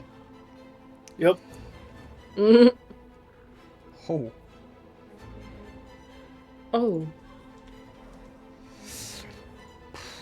The starry arrow penetrates her heart as she gasps. And looking towards Nehav, she like calls out and says, "My love, forgive me." She keels over. All right, and then I'm going to You gain move favor. here, and I'm going to try to bonk the. I don't remember his name. Direcshi, something like that. Darakshi. Darakshi. I'm curious how I'll Pepper bonk him on spelled the it. Won't talk about that. Uh-huh. He's dead, hopefully. So you know. 24, yeah. Darakshi's only been barely wounded, so yeah, roll to Can roll. erase. 11. oh, Let's go. 2 max damage Nice. rolls in a row. I mean, 20 you know, crits. you guys are freaking rocking this encounter. I'll tell you what, Magrim. I mean, you guys seem to have got it in the bag. Mangram will. Let's see. Let's see. Yeah, this name will work. Mangram will gesture towards Lokar and start to at least attempt to get a chant going. And he's gonna be. Let's see what it's gonna be. Using Mage Hand to do finger guns Mm-hmm. and do finger guns at Lokar and to the crowd. Okay. And oh wait, you cannot see my camera. He basically is going to be doing like this and like this to the crowd, and then going landslide, landslide, landslide Oh, dang. to the crowd. Okay, roll your. You totally have favor at this point. The crowd is certainly with you, so roll your charisma performance against the crowd's attitude. Nice. oh. Even Kalag is clapping along. You gain, you gain total favor with the crowd. Oh, landslide, landslide. He's up there doing finger guns. Yeah, everyone starts doing the finger guns in the crowd to each other, and Tithian like puts his finger up like a finger gun. And he's like, "What?" The the crowd is going. What's the meaning of this? Is it some sort of plot? The stadium starts like thundering with people stamping their feet. They go, "Landslide, finish him! Landslide, finish him!" That's my turn. Landslide. Right. No longer- Reckless attack. Oh, you're going reckless Guy in again. front of me. Okay, Darakshi. Yep. 4 in a row! God! Well, What the fuck? look at this guy What the go. fuck? I'll reroll that d10. Is this real? What? The chances So of this are 22 points of statistically damage. impossible. How much damage? They're not impossible if you're Pepper. 22 points of damage. 22. God. Oh my God, it's like the sixth roll in a row. This battle axe comes up as the Darakshi gets bonked from behind, and he like turns to look at Cork, and then you hear this as he turns around, looking at Lokar, and his eyes widen as this axe comes down, cleaving straight through his throat and splitting him in half almost. As he collapses under the weight, his knees buckle, and he just like looks surprised and shock on his face as you pull out the battle axe, and he just collapses to the ground in a pool of blood. Nehav, shocked by this, and the crowd go continuously wild and say, "Landslide, landslide, landslide." I'm going to use a key point to do Flurry of Blows against Neav. Oh man. I swear if you crit again. Come on. Oh, And Nope. Boom. Only 19. And 19 still hits. still hits. but That's it's not a 10 crit. points That's of sad. bludgeoning damage. Lethal And or another one. non-lethal? I am sorry, Aurora, but I don't think he wants to live after we killed all his friends. No, don't Um, do it. He's critical. I think he's just got to kill. Okay, you like judo chop him right in the throat, and he like struggles and gasps for air, and he goes, "The kingdom will fall." As he struggles for air, as his throat closes in and his skin turns blue, he looks at you, shocked at Lokar. He looks at you, Aurora, and he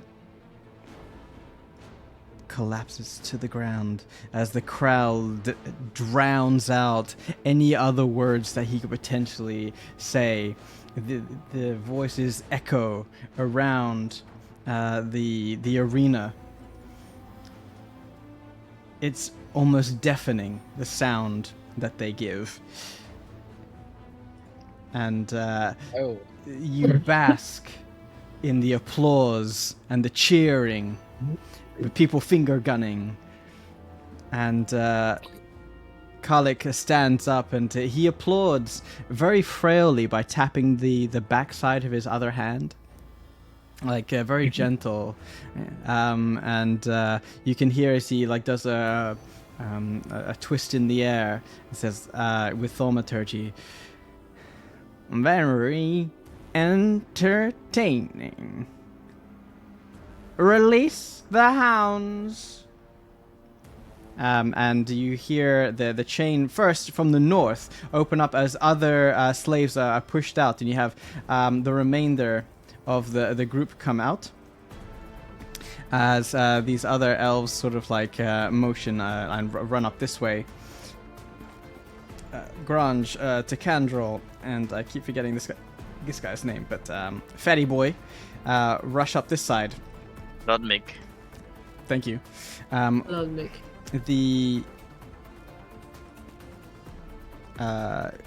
The gate, the portcullis, is raised by Beastmaster Morgan to the end there, and says, "Go get him, my pretties." And stepping out from the darkness are these porcupine, these pangolier paws, as the snarling of these dogs that you have seen before. One steps out, slightly larger, and then following on are these sort of puppies of Pango wolf pups. Hedge dog puppies. Following their mother. Can you see that? If they follow them like that? Yep. And snarling, you hear the rippling of the scales of the Pango wolf, almost communicating in this sort of clicking noise with its scaly carapace, and he like, and they're all collectively going to bundle up into their little Pango balls, and the crowd go ooh, and we're gonna leave the session there.